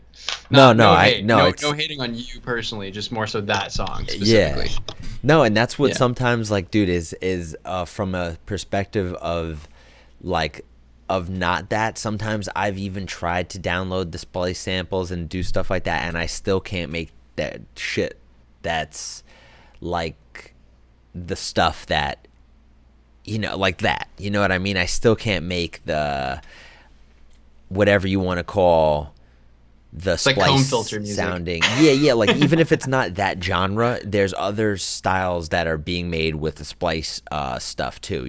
So any kind of I wasn't saying like it sounded like Splice Loop music, like as in like you made that song all out of Splice Loops. More so just like the way it sounded was very like preset-y, if that makes any sense. Like nothing surprised me about that song at all. No offense. Like I've heard just millions of songs that sound like that, where it's like, oh, like future bass build and then the drop is hybrid trap. Like I was roommates with something. I heard that shit all day. You know what I mean? Like I don't know. Yeah, no, dude, I totally feel you too. It's like if people were to follow the Zomboy tutorials, or not Zomboy, but whatever the particular name be, and nail it.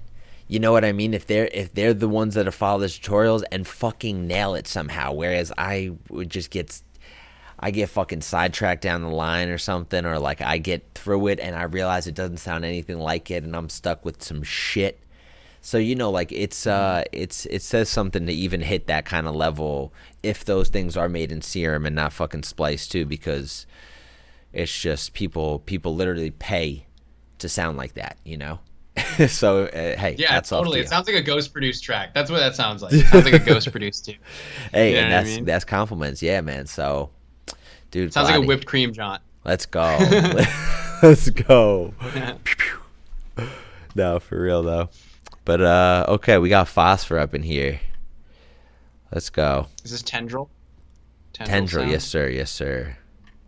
Cool. Okay. Ready when you are. Yes, let's go. 3, 2, 1.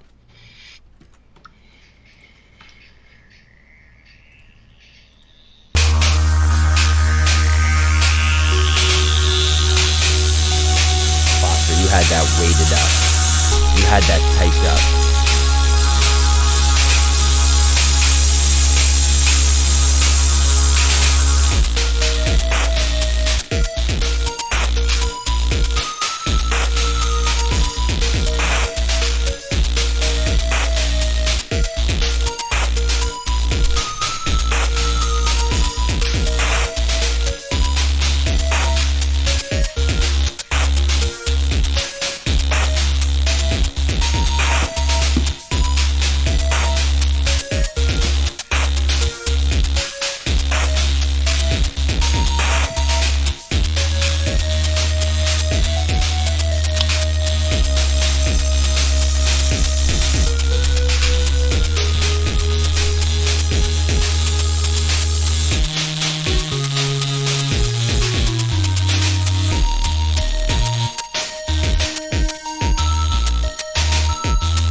So, Sir.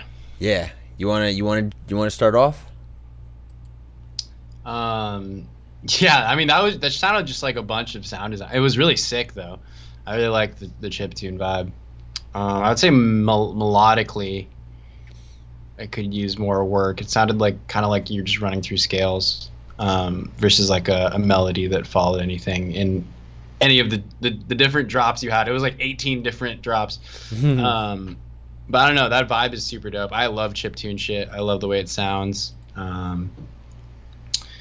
don't know, definitely really cool. I don't have any feedback to give really. That was dope. Yeah. I would say that I think it was like 4 minutes and 20 seconds of drums.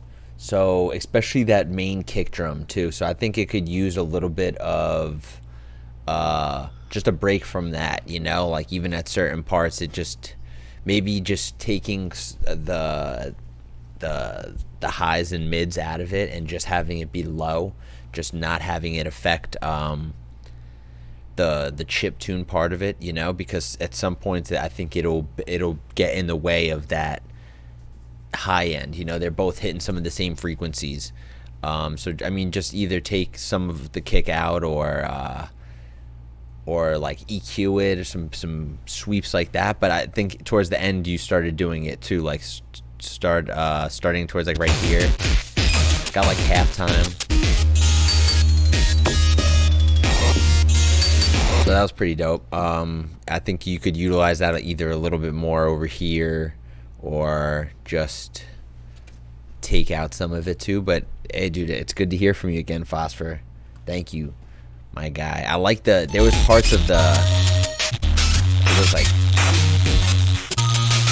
was one part that was like really arpeggiated, and I was like, oh, okay, I like that. It was the beginning of one of the drops, I think the second or third drop.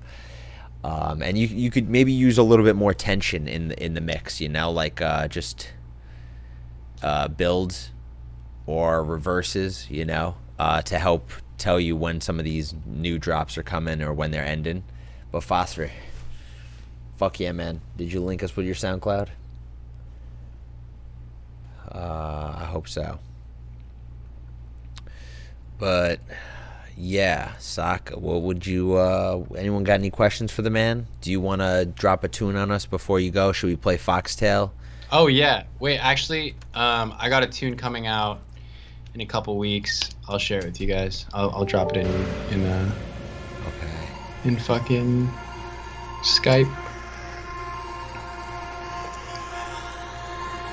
Yeah, this John's coming out on Bass Rush in a couple weeks. Ooh.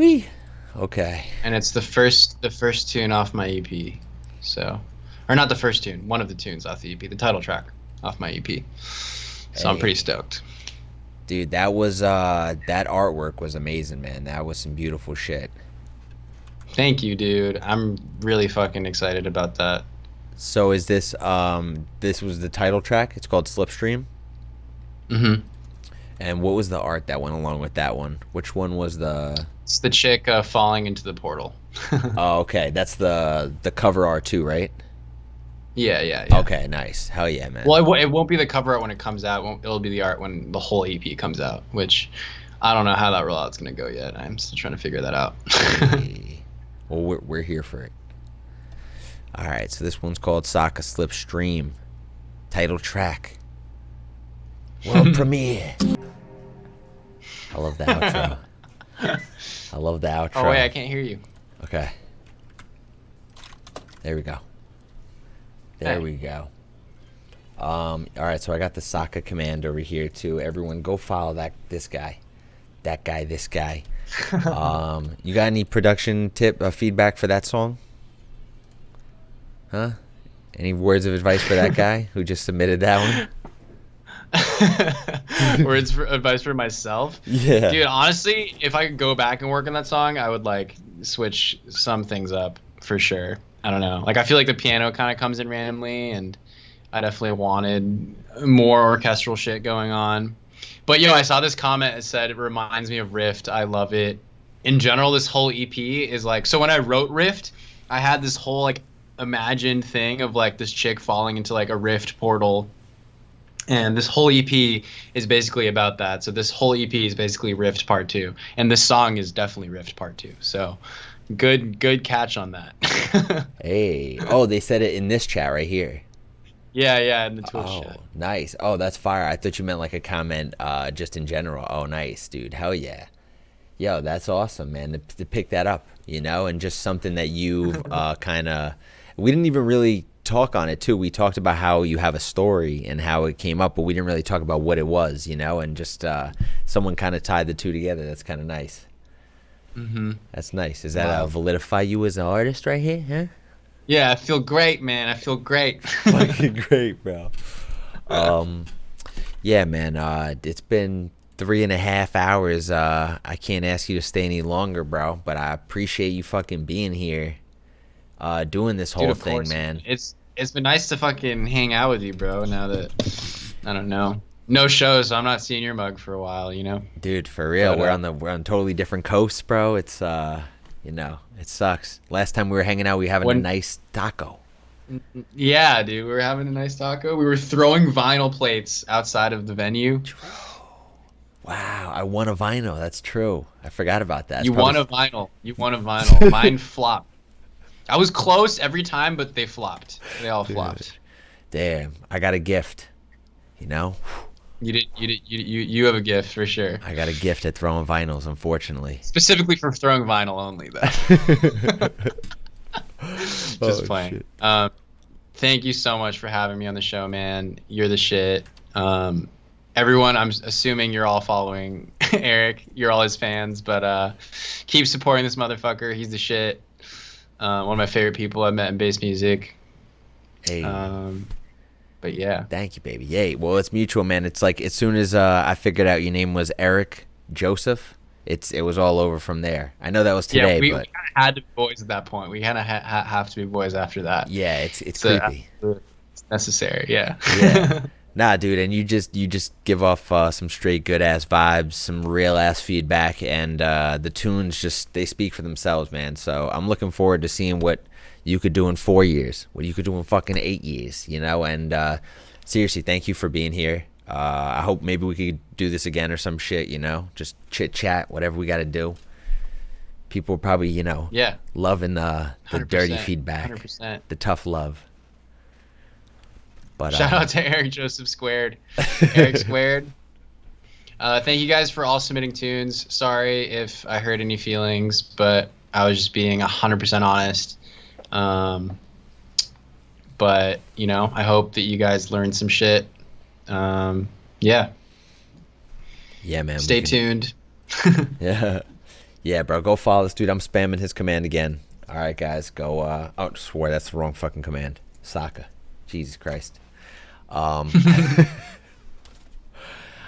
yeah, yo, Eric, thanks again, bro. Seriously, we'll talk soon, and I'll say thank you again in a little bit. But yeah, appreciate you doing this, boss. Mad love, dog. Hey, have a good one, papi. All right, do I just hang up? Yeah. All right. All right, man. Talk to you in a bit. Peace. All right, guys. Another one in the books. Saka came through with the heat, brought some new faces. Seriously, shout out to everyone that submitted tunes today. Amazing all around. All the vibes, all the people involved in the chitter chatter, and Eric Joseph, man. Yeah, Eric Joseph. Yeah, on Friday we got motherfucking Born Eye. So if you guys got like more beats, Born Eye-esque style, let's try to do that.